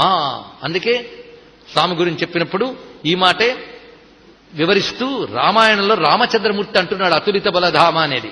అతులం బలమే తద్వై వాలినో రావణస్యచ నత్వేతాభ్యాం హనుమత సమన్విత మతిర్మమ. నేనొచ్చే వరకు కూడా గట్టి బలవంతులు ఎవరయ్యా అంటే రావణుడు, రావణ్ణి మించి వాలి అనుకున్నారు. కానీ వాలి రావణుడు కూడా హనుమంతుడితో సమానులు కారు, హనుమంతుడి కంటే కిందవారు అని ఎవరన్నారు? రామచంద్రమూర్తి. అందుకే అతులం బలమే తద్వై. అతులం బలం అనే మాట రాముడి నోట వచ్చింది. ఆ మాట పట్టుకున్నారు తులసీదాస్, అతులిత బలధామ అన్నారు ఇక్కడ. అందుకు సాటి లేని బలము కలిగినటువంటి వాడు. పైగా రామచంద్రమూర్తి అంటున్న మాటలే చూడండి, న కాలస్య న శక్రస్య న విష్ణోర్విత్తపస్య చ కర్మాణి తాని శ్రూయంతే యాని యుద్ధే హనుమత. హనుమంతుడు సాధారణంగా మనం అనుకుంటాం సుందరకాండ మాత్రమే, కానీ యుద్ధకాండలో హనుమంతుడు ఎంత గొప్పగా ఉంటాడు మనం మర్చిపోయేమేమో కానీ రాముడు గుర్తుపెట్టుకున్నాడండి. యుద్ధంలో హనుమంతుడు చేసినటువంటివన్నీ అంటే నరాంతక ఇత్యాది రాక్షసులను హనుమంతుడు సంహరిస్తాడు. ఆ మధ్యలో వెళ్లి 2 మార్లు ప్రాణం కాపాడతాడు మొత్తం అందరికీ కూడా. ఈ పనులంతా నేను చూశాను. ఈయన చేసిన పని ఏ ఒక్కడూ చేయలేడు. ఎవరు? భూమి మీద ఉన్న వాళ్ళు కలదు. నా కాలస్య నా శక్రస్య నా విష్ణోహో విత్తపశ్యచ. యుద్ధములో హనుమంతుడు చూపించినటువంటి ప్రతాపాది లీలలున్నాయే, ఇవి యముడు గాని ఇంద్రుడు గాని విష్ణువు గాని కుబేరుడు గాని ఎవరు అలాంటి లీలలు ఇంతవరకు చూపించలేదు. అవి చూపించాడు ఆంజనేయ స్వామి వారు. పైగా ఏతస్య బాహువీర్యేణ లంకా సీతాద లక్షణ ప్రాప్తా మయా జయశ్చైవ రాజ్యం మిత్రాణి బాంధవాః. రామచంద్రమూర్తి దగ్గర ఉన్న గొప్పతనం అదండి. సృష్టిలో మనం ఒక సాయం తీసుకుని ఒకటి సాధిస్తాం. విజయం సాధించాక ఎవరి వల్ల సాధించామో చెప్పడానికి మనం ధైర్యంగా ఉండం. అవునా లేదా? లోకంలో చూస్తుంటాం. చెప్పటి క్రెడిట్ అంతా తందే అనుకుంటాడు. అలాంటిది పట్టాభిషిక్తుడైన రామచంద్రమూర్తి ఏదో మారుమూల గదిలో చెప్పడం కాదు, నిండు సభలో పట్టాభిషేకం తర్వాత మొత్తం అయోధ్యవాసులు దేవతలు అందరూ వింటూ ఉండగా చెప్తున్న మాటలు ఎక్కడ దాపరికలు లేకుండా. ఏమని? ఇతడు యొక్క బలం చేతనే నేను ఆ లంకను జయించగలిగాను, సీతమ్మని లక్ష్మణుణ్ణి పొందగలిగాను, సీతని లక్ష్మణుని కూడా ఈయన వల్లనే నేను పొందగలిగాను, జయం నాకు ఈయన వల్లే పొందగలిగాను, నాకు మిత్రులు బంధువులు అయోధ్య ఇవన్నీ తిరిగి దక్కే ఈయన వల్లనే అన్నాడు. ఎంత గొప్ప కృతజ్ఞతా గుణం చూడండి రామచంద్రమూర్తి వద్ద. హనుమాన్ యదిమేన స్యాద్ వానరాధిపతే సఖ ప్రవృత్తిమపి వేత్తుం జానక్యా శక్తిమాన్ భవేత్. అసలు హనుమంతుడే లేకపోతే సీతమ్మ ఎక్కడున్నది తెలిసేదా? సీతమ్మ ఎక్కడుందో తెలియనప్పుడు ఇంకా నా యుద్ధమేముంది, నా విజయమేముంది అన్నది ఇక్కడ. అదండి హనుమంతుని గురించి రామచంద్రమూర్తి చెప్పినటువంటి మాట. అందుకు అతులిత బలధామ. అతులిత బలధామ అనగానే ఎన్నెన్ని లీలలు తెలుసుకోవాలో చూడండి. ఒక నామానికి అర్థం తెలుసుకోవడం కాదు, ఆ నామానికి సంబంధించిన గాథలు తెలుసుకోవాలి. అందుకు హనుమాన్ చాలీసా చదవాలి. ఎప్పుడైనా సరే నామపారాయణ చేసేటప్పుడు ఉండవలసిన ప్రధానమైన లక్షణం ఏమిటి అంటే, ఏదో నామం అనేయడం యంత్రాల్లా కాదు.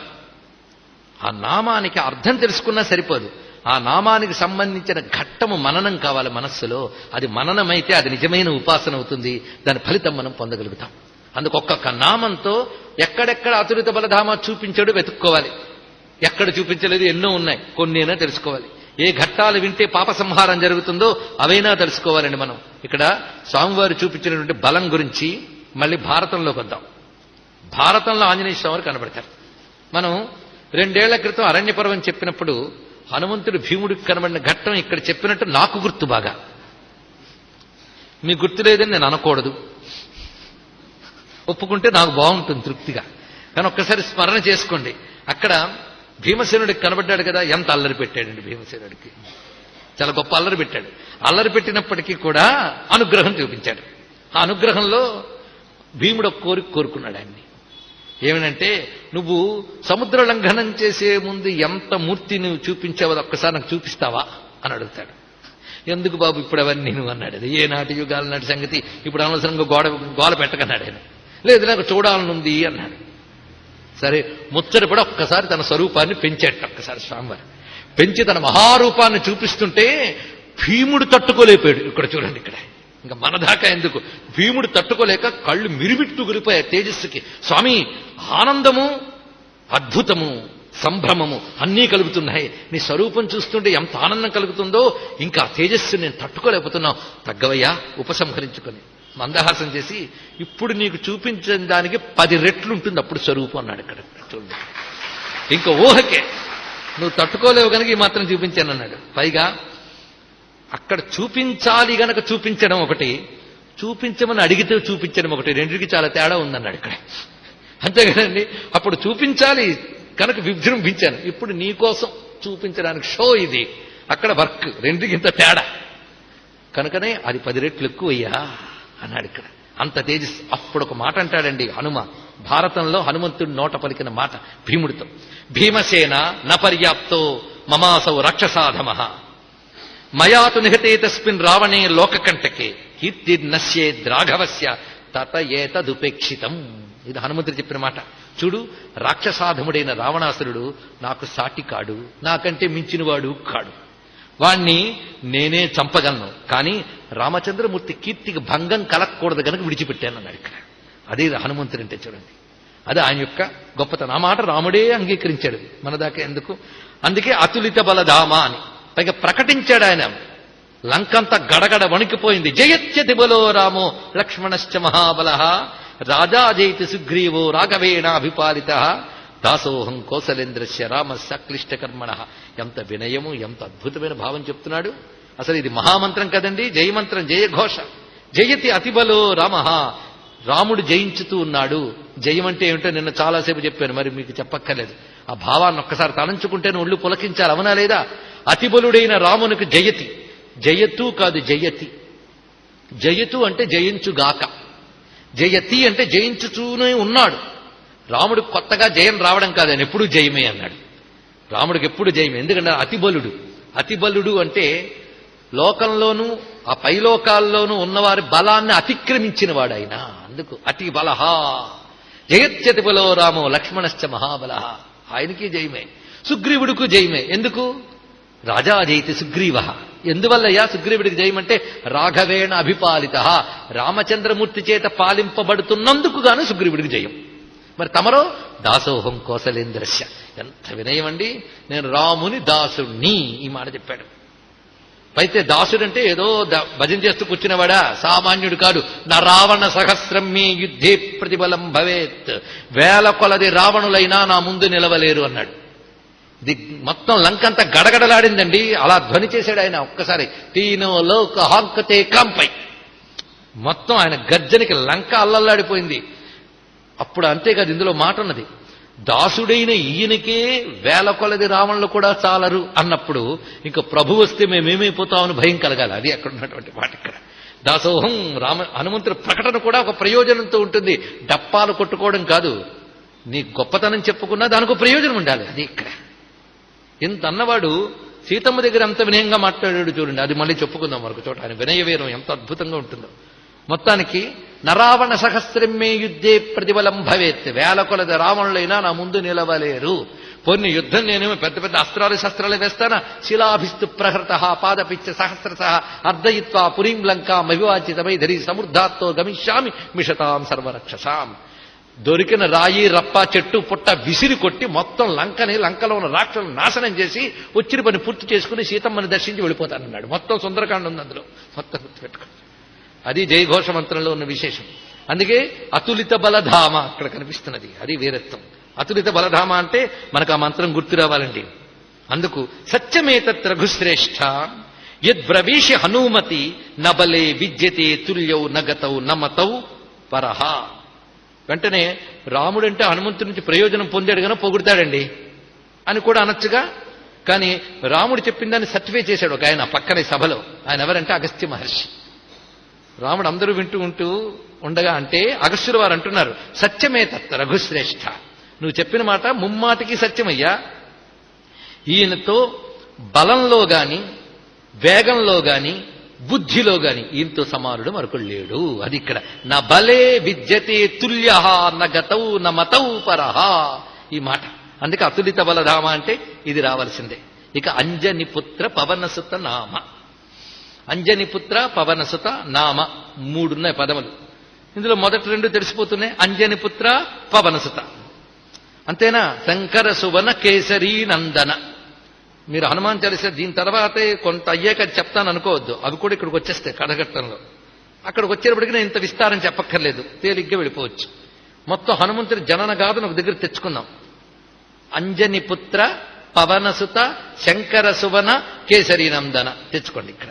ఇది ఆంజనేయ స్వామి వారి యొక్క జనన గాథ. ఆంజనేయ స్వామి వారు ఎప్పుడు పుట్టారు? శనివారం నాడు పుట్టారని చెప్తారు.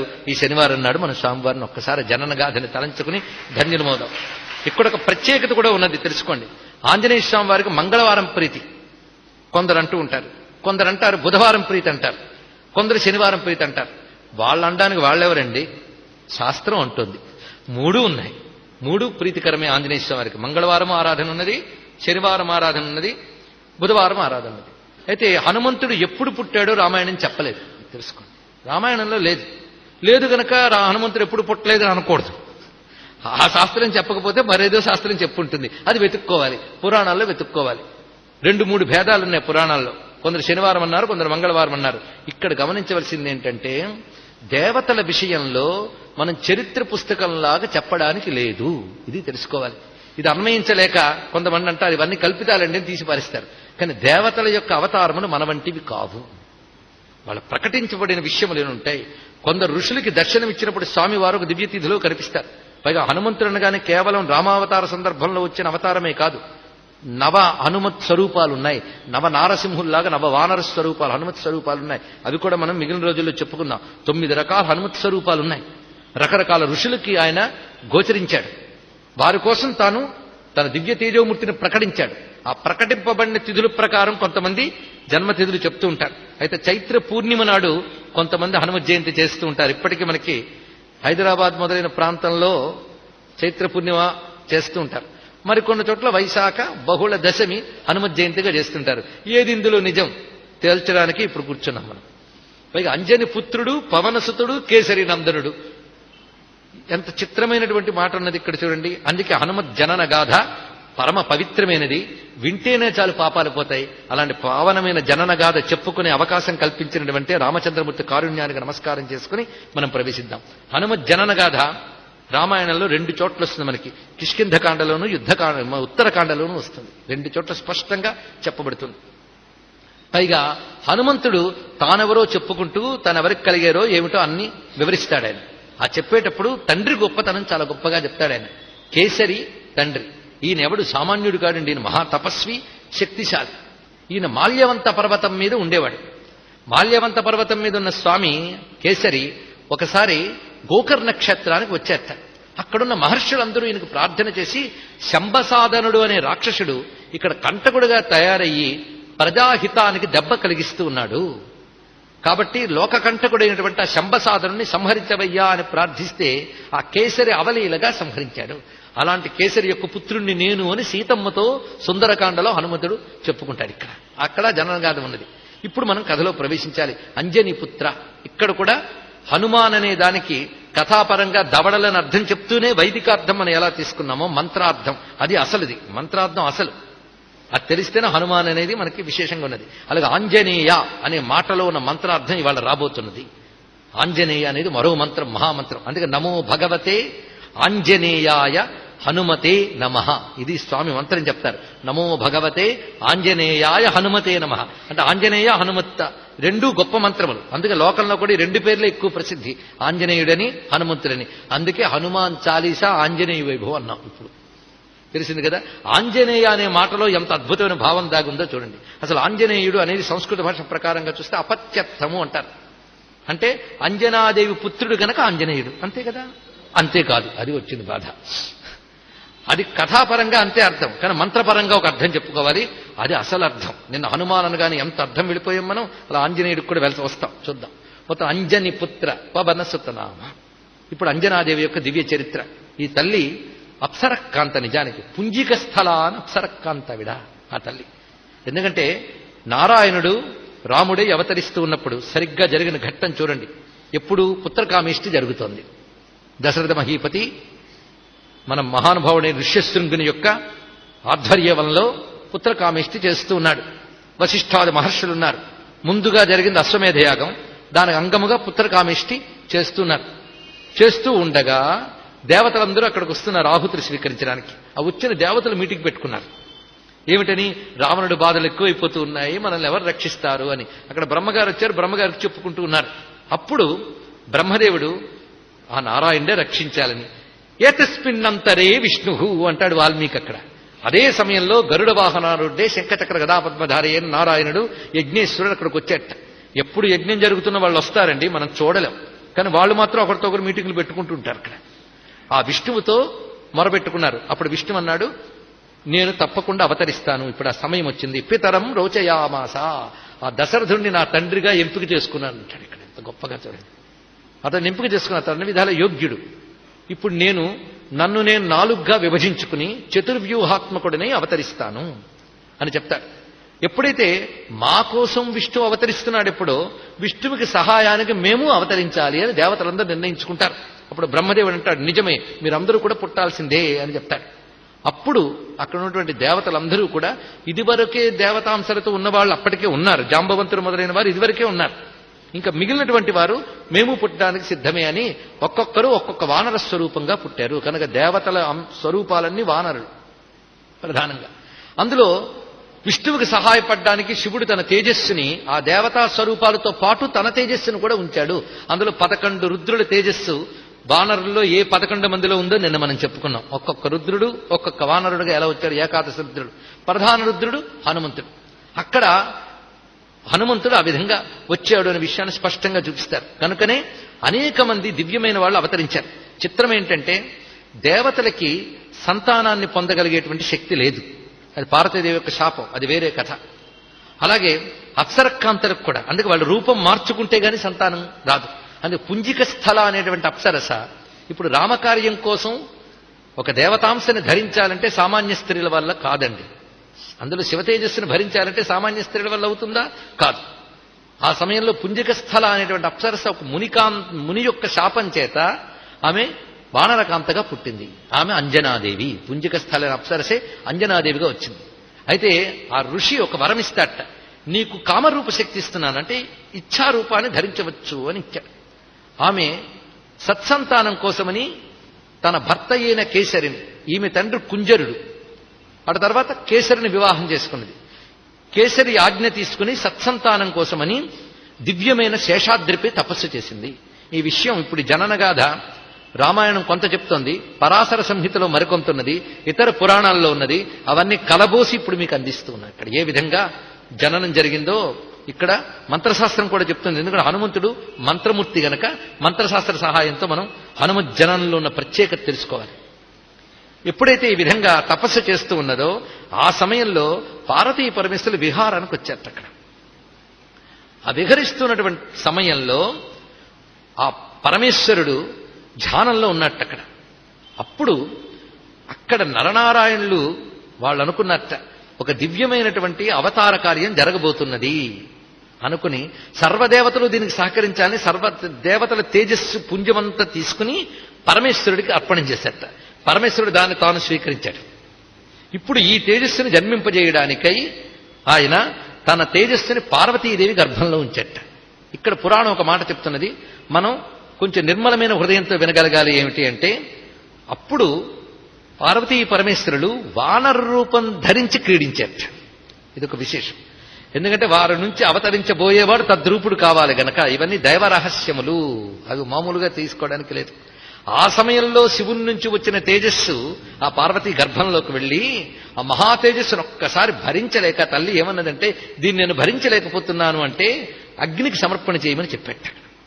సరైన అగ్నికి సమర్పణ చేసింది ఆవిడ. అగ్ని వాయువుకి అర్పించట. అప్పుడు ఆ వాయువు దీన్ని అందించడానికి ఎవరు యోగ్యులా అని చూస్తుంటే తపస్సు చేత శివతేజాన్ని భరించడానికి యోగ్యతని సంపాదించుకుంటున్న అంజనాదేవిని చూశాడు ఆయన. అది చెప్పారు ఇక్కడ.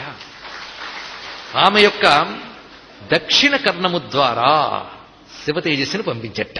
ఇక్కడ గ్రహించవలసిన అర్థం ఏంటంటే, దక్షిణ నాడి అంటే సూర్య సంబంధమైన నాడండి. ఇవి రహస్యములు, పింగళ నాడి. ఆ నాడి ద్వారా ప్రవేశించింది. ఇవి రహస్యములు, యోగ రహస్యం. దాని ద్వారా ఈశ్వర తేజస్సు ప్రవేశించింది ఇక్కడ. ఏ ఈశ్వర తేజస్సు? నరనారాయణులు సర్వదేవతల యొక్క తేజస్సుని కలిపి పరమేశ్వరులు ఇస్తే సర్వదేవతల తేజస్సుని తనలో కలుపుకున్న శివ తేజస్సు. అది పార్వతీ గర్భంలోకి ప్రవేశించి పార్వతీ శక్తిని సంపాదించుకుని, అగ్నిలోకి ప్రవేశించి అగ్నిభట్టారకుడి శక్తిని సంపాదించుకుని, వాయుశక్తిని సంపాదించుకుని, తద్వారా అంజనాదేవి గర్భంలో ప్రవేశించింది. ఇప్పుడు వచ్చేటప్పటికి తేజస్సు ఎంత గొప్పదైందో చూడండి. అక్కడ పుట్టేట స్వామివారు. ఈయన పుట్టుకున్నది రామాయణంలో ఎవరి పుట్టుక ఇంత గొప్పగా కనబడదండి.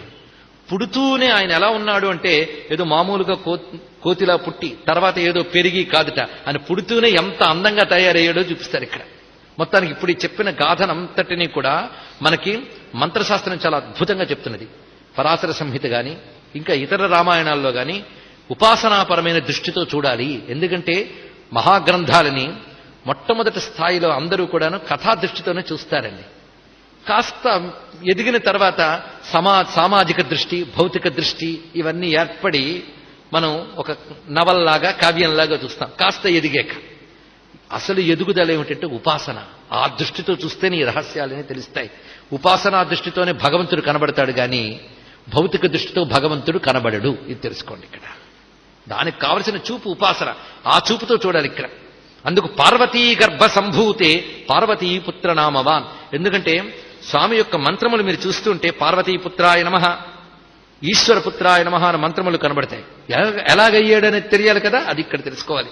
పార్వతీ గర్భ సంభూతే పార్వతీపుత్ర నామవాన్ అగ్నినా ధార్యమాణత్వాత్ అగ్నిగర్భో భవాన్ భవేత్ వాయుప్రసాద జననాత్ వాయుపుత్రో నిగజ్జతే అంజనాగర్భ జననాత్ ఆంజనేయస్తతో భవాన్ కేసరి క్షేత్రజన్యత్వాత్ పుత్ర కేసరిన కపేహే.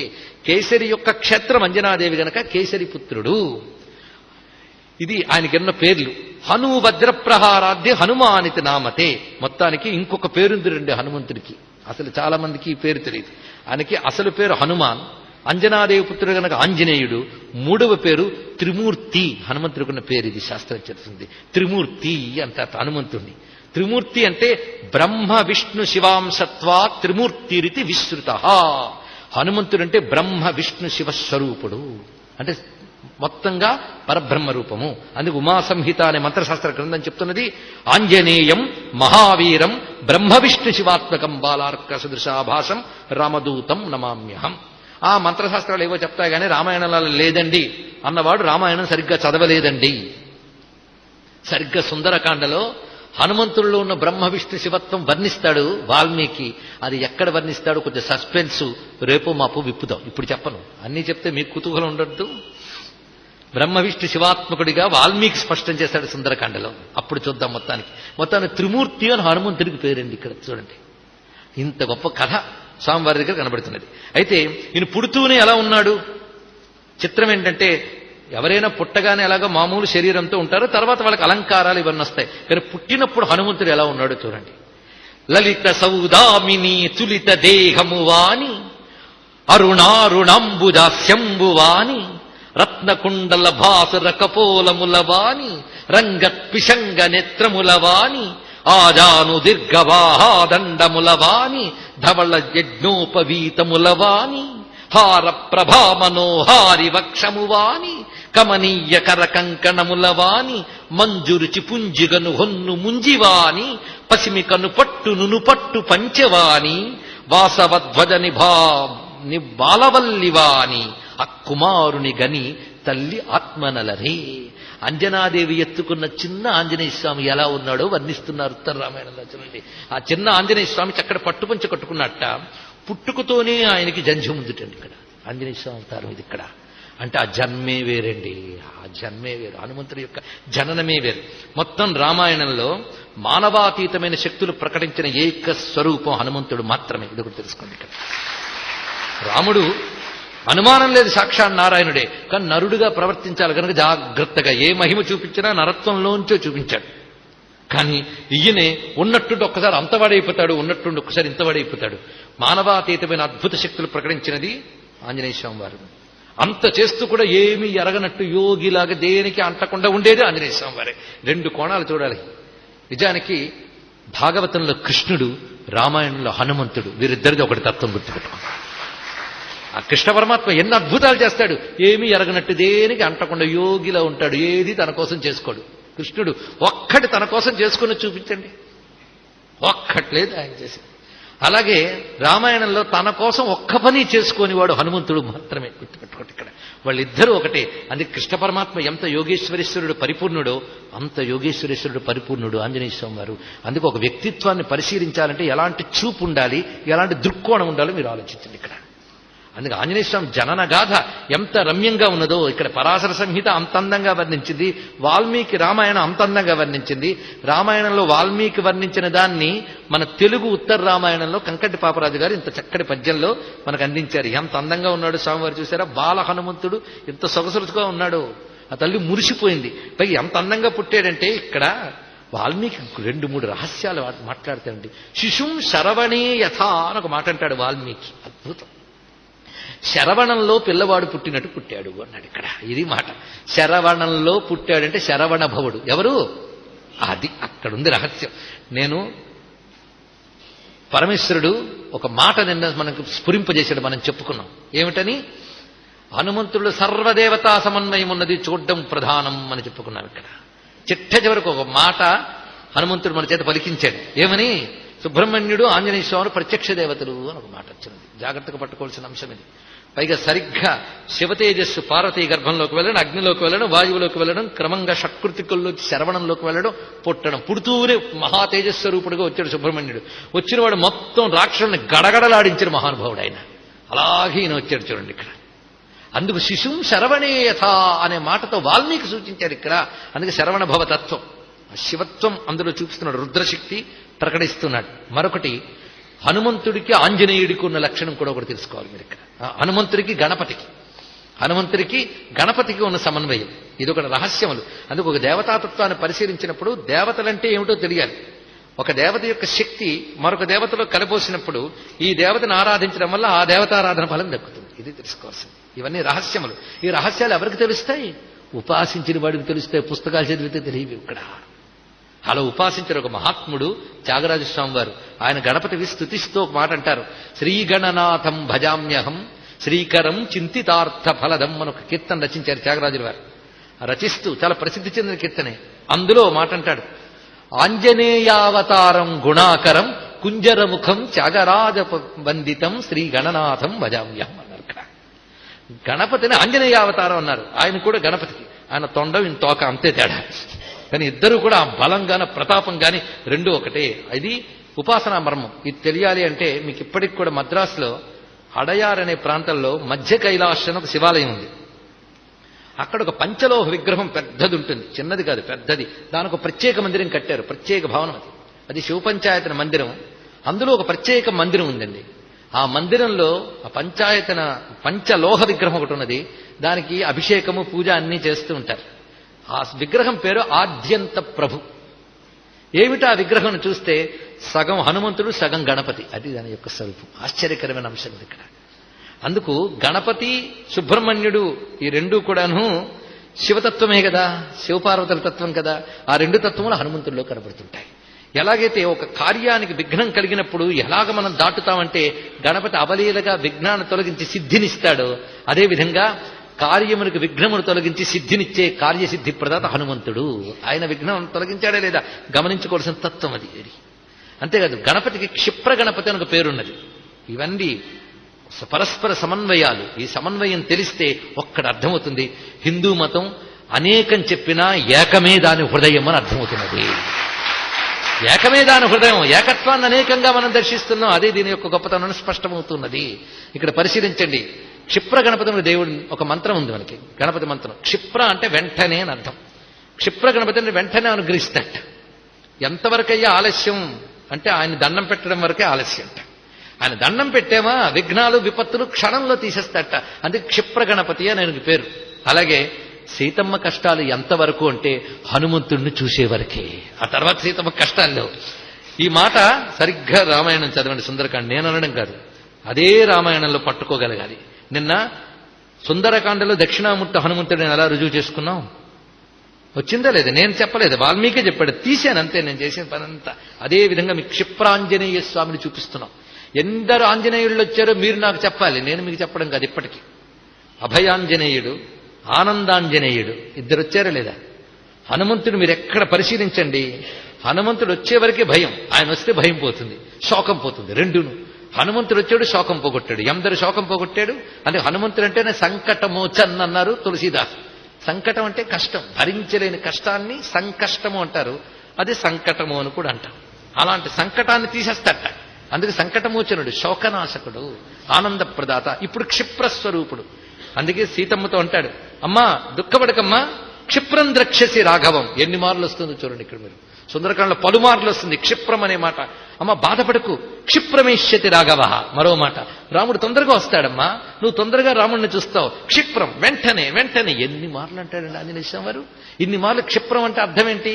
నన్ను ఆశ్రయిస్తే వెంటనే శోకం పోగొడతాను, అనుగ్రహిస్తాను అని చెప్పడం ఇక్కడ. అందుకే తొందరగా అనుగ్రహించే లక్షణము, విఘ్నాలను తొలగించి సిద్ధిని చేకూర్చే కార్యసిద్ధికర లక్షణము గణపతిలో ఎలా ఉందో హనుమంతుల్లో అలా ఉన్నది. ఇది తెలుసుకోవాల్సింది. అదేవిధంగా సమస్తము లేనటువంటి దేవసేనని నడిపించి ముందుకు నడిపించినటువంటి సుబ్రహ్మణ్య స్వామి తత్వం ఏదో, సమస్త వానరసేనకి ముందుండి నడిపించేటువంటి హనుమత్తత్వము అదే. అందుకే సుబ్రహ్మణ్య జననం ఎలా ఉన్నదో హనుమత్ జననం అలాగే ఉన్నది. ఆ అందం చూడండి ఎంత అద్భుతంగా కనబడుతున్నాడో. మన వెనకాల ఉన్న చిత్రంలో ఉన్నాడు బాలాంజనేయ స్వామి. ఆ బాలాంజనేయ మూర్తి. పైగా ఇక్కడ వాల్మీకి ఒక అందమైన మాట అంటాడండి. వాల్మీకి అన్ని మంత్రాక్షరాలు కదా, సామాన్యమా. శాలిసూక నిభాభాసం ప్రాసూతే మందరాంజనా అన్నాడు. అంజనాదేవి శాలిసూక నిభాభాసం అనే మాటకు అర్థం ఏంటంటే, శాలిసూకము సరిగ్గా మీరు పరిశీలిస్తే నీవారసూకవత్తన్వి పీతాభాస్వచ్చనూపమా మంత్రపుష్పంలో చదువుతాం కదా. ఆ నీవారసూకవత్తన్వి పరమాత్మ ఎలా ఉంటాడు అంటే నివ్వరి ధాన్యపు మొనలా ఉంటాడు. అంత సూక్ష్మంగా. ఎక్కడుంటాడు? హృదయంలో ఉంటాడు. పీతాభాస్వచ్చనూపమ. పీత అంటే పసుపు రంగు, బంగారు రంగుతో ప్రకాశిస్తున్న తేజరూపుడై హృదయంలో ఉన్నట్టుగా ధ్యానించు. అది ధ్యానించవలసిన పద్ధతిట. అంటే ఒక ధాన్యపు మొనలా సూక్ష్మంగా ఉంటాడు. అంటే చిన్నవాడు అని చెప్పడం కోసం ఆ మాట అంటూ శాలిసూక నిభాభాసం, అదే దీని యొక్క అర్థం. ఒక ధాన్యం గింజలాగా ఉన్నట్టు స్వామివారు. ధాన్యం గింజ బంగారు రంగులో ఉంటుంది కదా, అలా ఉన్నట్ట. అంటే పిల్లవాడని చెప్పడం కోసం మాట అన్నారు. కానీ శబ్దం ఎక్కడ వాడాడు? మన హృదయంలో పీతాభాస్వత్యనూపమ అయిన ఏ పరంజ్యోతి ఉన్నాడో ఆ పరంజ్యోతి హనుమంతుడిగా అవతరించాడని ధ్వనింపజేయడం అందులో ఉన్నటువంటి ప్రధానమైన అర్థం చూడండి. ఇక్కడ శాలిశూక నిభాభాసమని వాల్మీకి అంత వైదిక శబ్దాన్ని ప్రయోగించాడు. కానీ హనుమంతుడు ఎవరు? అనుస్వరూపుడై ఉన్నటువంటి వాడే అలా అవతరించాడు. అందుకే అనోరణీయాన్ మహతో మహీయాన్ పలుమార్లు చూపించాడు. అది సూక్ష్మమయ్యాడు, అంత పెద్దవాడయ్యాడు. ఆ అనోరణీయాన్ మహతో మహీయాన్ తత్వాన్ని ధ్వనింపజేయడం కోసం అణువంతా అని చూపించారు. ఇప్పుడు బాలుడుగా ఉన్నప్పుడు అందం ఇందాక చెప్పుకున్నాం కదా, లలిత సౌదామిని తులిత దేహమువా అని. అందమైన మెరుపు తీగలా ఉన్నట్ట. మెరుపు తీగ ఎలాగ బంగారు కంటితో ఉంటుందో అలా ఉన్నాడు. అరుణారుణంబుజాస్యంబువా అని. ఎర్రని ముఖంట స్వామివారిది. ఎలాంటి ఎర్రని ముఖం అంటే ఆ పసిపిల్లవాడు ముఖం ఆ ఎర్రగా, అంటే బంగారు లాంటి ఒంటికి ఎరుపు ముఖం, బాగా వికసించినటువంటి ఎర్రని కమలం లాంటి ముఖంట. అరుణారుణంబుజాస్యంబువా అని. రత్నకుండల భాసుర కపోలములవా అని. గుర్తుపెట్టుకోండి, కుండలాలు చాలా ప్రధానం, దీనికో పరమార్థం ఉన్నది. రత్నకుండల భాసుర కపోలములవా అని చక్కటి కుండలములు పెట్టుకున్నాడు.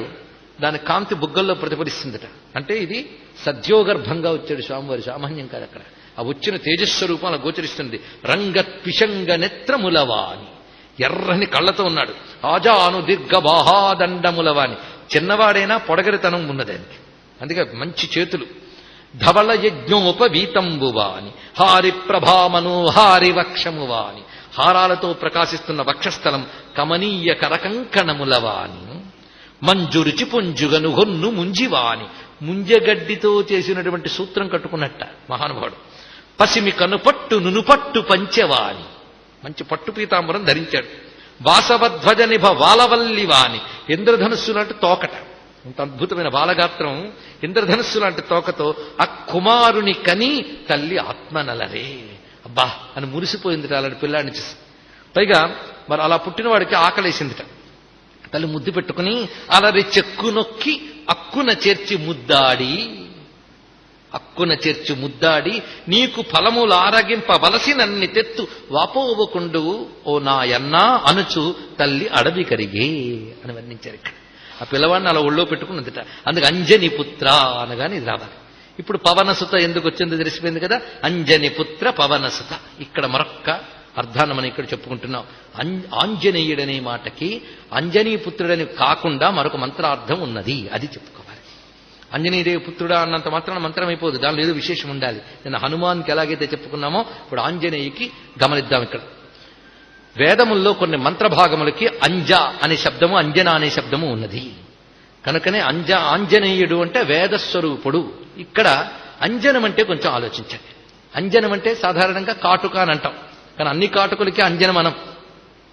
కొన్ని రకాల అంజనాల గురించి పూర్వ గ్రంథాలు ఉన్నాయండి, ఆశ్చర్యపోతారు. కొన్ని రకాల మూలికల్ని తీసుకొచ్చి అరగదీసి కాటుక కిందగానే పెట్టుకుంటే మామూలు కంటితో చూడలేనివి కనబడతాయట. వీటిని అంజనములు అని అంటారు. పైగా భూత ప్రేతాలు ఉన్నాయా లేవా అని కొంతమంది అంటూ ఉంటారు. అవి చూడ్డానికి ఓ మూలిక ఉంది శాస్త్రంలో. ఆ మూలికను గాని అరగదీసి కంటికి పెట్టుకుంటే మన చుట్టూ ఎన్ని భూత ప్రేతాలు ఉన్నాయో చూడొచ్చు. ఆ మూలిక ఏమిటని నన్ను అడగద్దు, ఎందుకంటే ఇంకా ప్రతి చోట వాటిని చూస్తూ భయపడుతూ ఉండడం కష్టం. అది ఉందని మాత్రం చెప్తున్నాను, మన శాస్త్రంలో లేనిది లేదు. అంటే మన కంటితో చూడలేని కొన్ని సూక్ష్మశక్తిని గ్రహించడానికి కొన్ని చెప్పారు. అలాగే గంధర్వ కిన్నర యక్షాది జాతులు వాటిని చూడ్డానికి పనికొచ్చే ఔషధులు కూడా చెప్పారు. వాటిని అరగదీసికి కాటుక కింద పెట్టుకుంటే కనబడతారట. ఇలాగా ఒక్కొక్క దానికి చెప్తూ ఉన్నారు. మరికొన్ని అంజనాలు చెప్తారు. అవేంటంటే నిధి నిక్షేపాలు ఎక్కడైనా ఉంటే తెలియజేస్తుంది అంజనం. అది కానీ పెట్టుకుని చూస్తే ఎక్కడ నిధున్నా కనబడుతుంది. పోనీ అవేనా చెప్పండి అంటే అది కూడా నేను చెప్పలేను, ఉన్నాయని మాత్రమే చెప్పగలను. అదృష్టవశాత్తు అవన్నీ మర్చిపోయాం, మనకు తెలియవు అవి. కొన్ని శాస్త్రాలు అంతరించిపోతాయట, ఎందుకంటే ఈ పాపాత్మలకు దొరకకూడదని మిగిలిపోతాయి శాస్త్రాలు. మంచిదే, కానీ ఉన్నాయి అంజనం. అందుకే ఈ మాటలు మనకి భాగవతాది గ్రంథాల్లో కనబడుతుంటాయి. అంజనము, ఆ అంజనం ఉండాలి. అలాగ ఒక్కొక్క దానికి అంజనము అని చెప్తూ ఉంటారు. కనబడని వాటిని చూడగలిగేటటువంటి దాన్ని చూపించేది అంజనం. ఇది తెలిసిపోయింది కదా. మామూలు కంటితో చూడలేని దాన్ని చూపించేది అంజనము. ఇప్పుడు వేదమంత్ర భాగములకు అంజనమును ఎందుకు పేరు పెట్టారంటే అందులో చూపించే పరతత్వం, అందులో చూపించే పరమాత్మ. చూడండి, హిరణ్యకశిపుడికి పరమాత్మ తప్ప అన్నీ కనబడ్డాయి, ప్రహ్లాదుడికి ఏదీ కనబడలేదు పరమాత్మ తప్ప. తేడా ఎక్కడ? ప్రహ్లాదుడి దగ్గర ఒక అంజనం ఉంది, హిరణ్యకశిపుడికి అంజనం లేదు. అందుకు ఆ అంజనం ఉన్నవాడికి ప్రపంచం పరమాత్మకు కనబడుతుంది, అంజనం లేనివాడికి ప్రపంచం ప్రపంచంగానే కనబడుతుంది. అందుకే గురువుల దగ్గరికి వెళ్ళి తెచ్చుకోండి అంజనం. ఏమిటయ్యా అంజనం అంటే జ్ఞానాంజనం. ఇది చెప్పాడు ఇక్కడ. జ్ఞానాంజనంగానే పెట్టుకుంటే పరమాత్మ దృష్టి ఏర్పడుతుంది, పరమాత్మను చూడగలము. అందుకు ఆ వేదములో చెప్పిన విజ్ఞానం ఎవడైతే గ్రహిస్తాడో వాడికి మామూలు మానవుల చూపు కాకుండా దాన్ని మించి చూడగలిగే తెలివి అనబడేటటువంటి అంజనము లభిస్తుంది. అది ఇక్కడ అర్థం అన్నమాట. అంతేగాని దాన్ని అరగదీసి పెట్టుకోవడం కాదు. ఇక్కడ నీ దృష్టి, నీ మనోదృష్టి మానవ పరిధిని దాటి భగవంతుణ్ణి, పరతత్వాన్ని, ఒక అతీంద్రియ విషయాన్ని తెలుసుకునే జ్ఞానము ఆ మంత్రంలో ఉంది కనుక దానికి అంజనం అని పేరు వచ్చింది. ఇప్పుడు తెలిసింది కదా. కనుకనే అలాంటి అంజనము అంటే మామూలు ఇంద్రియములకు అతీతమైనటువంటి పరతత్వాన్ని చూడగలిగే అంజనము ఏదైతే ఉందో అది జ్ఞానము. ఈ జ్ఞానమనే అంజనము ద్వారా తెలియబడే పరతత్వము ఆంజనేయము. ఇది తెలుసుకోవలసింది. జ్ఞానాంజనము ద్వారా తెలియబడేవాడే పరమాత్మ. ఇది ఇక్కడ జ్ఞానము ఆయనే, జ్ఞానము వల్ల లభించే పరతత్వము ఆయనే.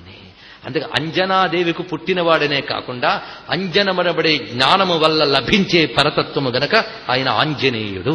ఇది అసలైన అర్థం అండి, గ్రహించవలసింది. ఇది వైదికార్థం. ఇది అందుకు ఆంజనేయ శబ్దానికి దివ్యార్థం శాస్త్ర ప్రమాణంతోనే చెప్పాం గనక కానీ బట్టతలకి మోకాలికి ముడిపెట్టలేదని నేను సవినయంగా మనవి చేసుకుంటున్నాను ఇక్కడ. అది ఆంజనేయ శబ్దానికి ఉన్నటువంటి గొప్ప విషయం. ఇప్పుడు అంజని పుత్ర పవనసుత నామ అయినది. ఇప్పుడు ఆయన ఎప్పుడు పుట్టాడండి? వైశాఖే మాసి కృష్ణాయాం దశమీ మంద సంయుత పూర్వ పృష్ఠపదాయుక్త తథా వైధృతి సంయుత తస్యాం మధ్యాహ్న వేళాయాం జనయామాస వైసుతం అని పరాశర సంహిత హనుమదుపాసనకి సంబంధించిన మంత్రశాస్త్రం అది. అందులోనే సుందర హనుమన్ మహామంత్రం కూడా ఉన్నది. అదే సుందరకాండకి ప్రాణం. ఇవన్నీ రహస్యం. వాల్మీకి లోపల దాచిపెట్టిన మంత్రములు ఏమిటేమిటో బయటకు తెచ్చి చూపిస్తుంది పరాశర సంహిత. అది దానిలో ఉన్నటువంటి రహస్యం. అదే సుందరకాండ పారాయణ చేస్తుంటే మనకు తెలియకుండా మంత్రానుష్ఠానం చేసిన ఫలితం లభించి సుందరకాండ పారాయణ వల్ల అద్భుత ఫలితాలు వస్తున్నాయి. ఇది తెలుసుకోవాల్సినది. లేకపోతే ఊరికిన కథ చెప్పుకుంటూ వస్తుందా? దాని లేదు, ఉందన్నమాట. సుందరకాండలో ఎలాంటి హనుమంతుడి రూపాలున్నాయి? సుందరకాండ అంతా హనుమత్కాండ, స్పష్టంగా హనుమత్కాండ. అవునా లేదా మీరే చెప్పండి, నేను అనడం కాదు. ఏ కాండలో కూడా కథ ఒక్కడి చుట్టూ తిరగదు. రాముడు ప్రధాన నాయకుడు అయినప్పటికీ కూడా మొత్తం రామాయణం అంతా రాముడి చుట్టూ తిరిగింది, అందులో సందేహం లేదు, పేరే రామాయణం. కానీ ఏ కాండ కూడా ఒక్క పాత్ర చుట్టూ ఉండదండి. ఒక్క సుందరకాండ మాత్రం ఒకే పాత్ర చుట్టూ తిరుగుతుంది. ఎవరైనా ఆంజనేయ స్వామి. మీరు ఆలోచించండి ఎంత అద్భుతమో. హనుమంతుడు ఎగరడంతో ప్రారంభమవుతుంది, తిరిగి వచ్చి రామచంద్రమూర్తికి జరిగిందంతా చెప్పడంతో పూర్తవుతుంది. అంతే కదా. ఈ మధ్యలో జరిగిన కథంతా హనుమంతుడు తప్ప మరొకటి లేదు. ఇదేమిటండి ఇలా చెప్తారు? మధ్యలో రావణాసురుడు వచ్చాడు, సీతమ్మ వచ్చింది, త్రిజట వచ్చింది, అందరూ వచ్చారు కదా అంటే వాళ్ళు కూడా హనుమంతుడు చూస్తున్నది, హనుమంతుడు వింటున్నది, హనుమంతుడు అంటున్నదే వస్తుంది తప్ప హనుమంతుడు లేని ఘట్టం ఒక్కట్లేదు. పరిశీలించండి. ఇక్కడ హనుమంతుడు చూస్తున్న రావణుడు, హనుమంతుడు వింటున్న రావణుడి మాటలు, హనుమంతుడు చూస్తున్న సీతమ్మ, హనుమంతుడు వింటున్న త్రిజటాస్వప్న వృత్తాంతం. హనుమంతుడు లేని ఒక్క క్షణం లేదు సుందరకాండలో. అంటే మొత్తం హనుమంతుడు అనుభవమే అక్కడ కనబడుతున్నది. అంటే కాండ కాండ అంతా హనుమంతుడు చుట్టూ తిప్పాడు. అప్పుడు దానికి ఏం పేరు పెట్టాలి? హనుమత్కాండ అని పెట్టాలి. కానీ ఆయన ఊరుకోకుండా సుందరకాండ అని పేరు పెట్టాడు. ఎందువల్లంటే హనుమంతుడు సుందరుడు గనక. అదొక్కటే ఇక్కడ తెలుసుకోండి. హనుమంతుడు అందగాడండి. అందగాడంటే మనం అనేక మార్లు చెప్పుకున్నాం, రామాయణం చెప్పినప్పుడు కూడా చెప్పాం. నేను చెప్పకముందు మీరు అందుకుని చెప్తారని నా ఆశ. ఆనందమిచ్చువాడు అందగాడు. ఇదే నేను చెప్పాను. ఆనందం ఇచ్చేదే అందం. సృష్టిలో ఏదయ్యా అందంగా ఉంటుందంటే ఏది ఆనందం కలిగిస్తే అది అందంగా ఉంటుంది. అందుకే అందమే ఆనందం కాదు, ఆనందమే అందం. ఇది తెలుసుకోండి. ఇక్కడ అందమే ఆనందం అనేది పిచ్చి మాట. ఆనందమే అందం. ఒక అందగాడు వచ్చి మనం తిడుతూ ఉన్నాడు అనుకోండి, వాడు వస్తున్నాడు అంటేనే భయం మనకు. వాడు రాకపోతే బాగుండని పొద్దున్న దండం పెడతాం. అదే మనకి ఆనందింపజేసేవాడంటే వాడు రావాలని ఎదురు చూస్తాం. కనుకనే ఆనందానికి అనేక పేర్లున్నాయి. ఏది పెడితే అలా అనేయకూడదు. కనుక ఆనందం కలిగించేవాడు అందగాడు. ఇప్పుడు చెప్పండి, హనుమంతుడు అంటే ఆనందం కలిగించేవాడు. ఎవరికి కాదు? అందరికీ కలిగించాడు. సీతమ్మకి రాముని జాడ చెప్పి ఆనందింపజేశాడు, సీతమ్మ జాడ రాముడికి చెప్పి ఆనందింపజేశాడు, కార్యం సాధించుకొచ్చి సుగ్రీవుణ్ణి ఆనందింపజేశాడు. అందరినీ ఆనందింపజేసినటువంటి మహానుభావుడు. ఎప్పుడుకు ముక్తి పొందుతాను రా అని ఏడుస్తున్న రావణాసుడికి అతి త్వరలో ముక్తి వచ్చేటట్టు చేసినవాడు ఆయనే. కనుక అందరికీ ఆనందప్రదాతే. ఆనందదాయకుడు ఆంజనేయ స్వామి వారు. అందుకే ఆనందప్రదాత గనక అందగాడు. ఇది తెలుసుకోవాల్సింది. పైగా ఇంకొకటి, ఆనందం కలిగించేవాడు అందగాడు, ఆనందంగా ఉన్నవాడు అందగాడు. సృష్టిలో అందమైన ముఖం ఏదంటే నవ్వే ముఖమే అందమైన ముఖం. అంతే కదా. అందుకే ఏదయ్యా ముఖానికి అందం అంటే పౌడర్ కాదు, నవ్వు. నవ్వు అందం. అంతే కదండి. ఎవడైనా ఏడుస్తూ కూర్చుని అనుకోండి, మొహం చూడడానికి అయ్యయ్యా ముందు ఏడు పోగొట్టాలనుకున్నది వికారం. వికారాలు చూడండి. మన ముఖానికి అందాన్ని పోగొట్టేవేవో ఒక్కసారి ఆలోచించండి.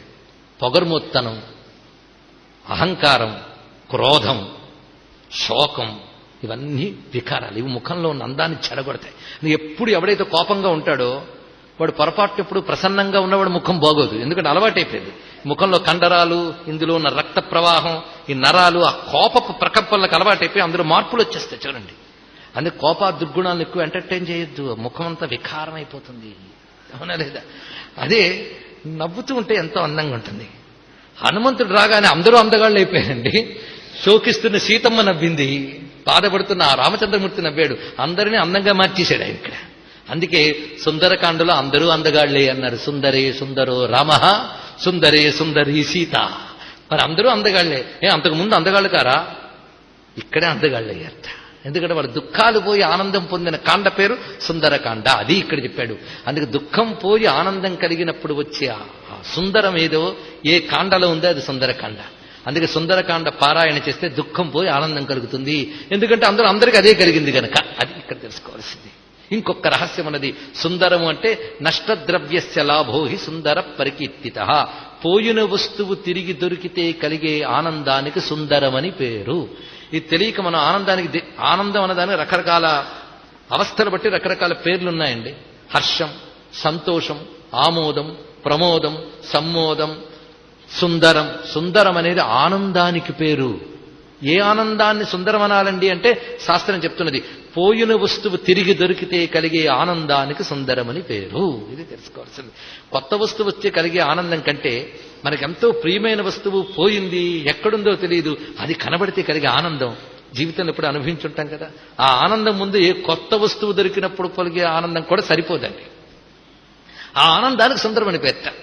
అందుకే పోయిన వస్తువు దొరికినది ఏ కాండలోనో ఆ కాండకి సుందరకాండని పేరు. పోయిన వస్తువు ఎవరు? సీతమ్మ. దొరికింది ఏ కాండలో? సుందరకాండలో. అందుకు సుందరకాండ అని పేరు. ఇది తెలుసుకోవాల్సింది. అసలైన సుందరం చెప్పనా? అసలైన ఆనందం ఏమిటో? ఎందుకంటే చిన్మయ ప్రభలో ఉపనిషత్తులు విన్నవాళ్ళు కనుక మీకు తెలుస్తుంది. పోయిన వస్తువు, లేని వస్తువు కాదు, పోయిన వస్తువే. అది ఎక్కడుందో తెలియట్లేదు. అది నిజానికి అశోక వనంలో ఉన్నది. శోకం లేని వనంలో ఆనందధామంలో ఉంది. అది ఎక్కడుందో తెలియక వెతుక్కోవాలి. వెతుక్కోవడం ఎవడు చేయట్లేదండి. ఒకవేళ అన్వేషిస్తే, వెతికితే ఆ హృదయం అనే అశోక వనంలో అక్కడ ఉంటూ మనం గుర్తించలేని ఆనంద స్వరూపం లభిస్తుంది. బ్రహ్మ విద్య. అది లభించినప్పుడు కలిగే ఆనందము సుందరము. అది కలిగేది సుందరకాండ. ఇది తెలుసుకోండి.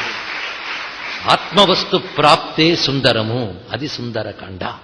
అందుకే సుందరకాండ బ్రహ్మ విద్య. సుందరకాండ చదివితే మా కష్టాలు పోతాయి. ఇంకా గట్టిగా ఆలోచిస్తే మరి పుట్టుక చావు అనే కష్టం లేకుండా చేసే సుందరకాండ గుర్తుపెట్టుకోండి. ఇది జ్ఞానస్వరూపం.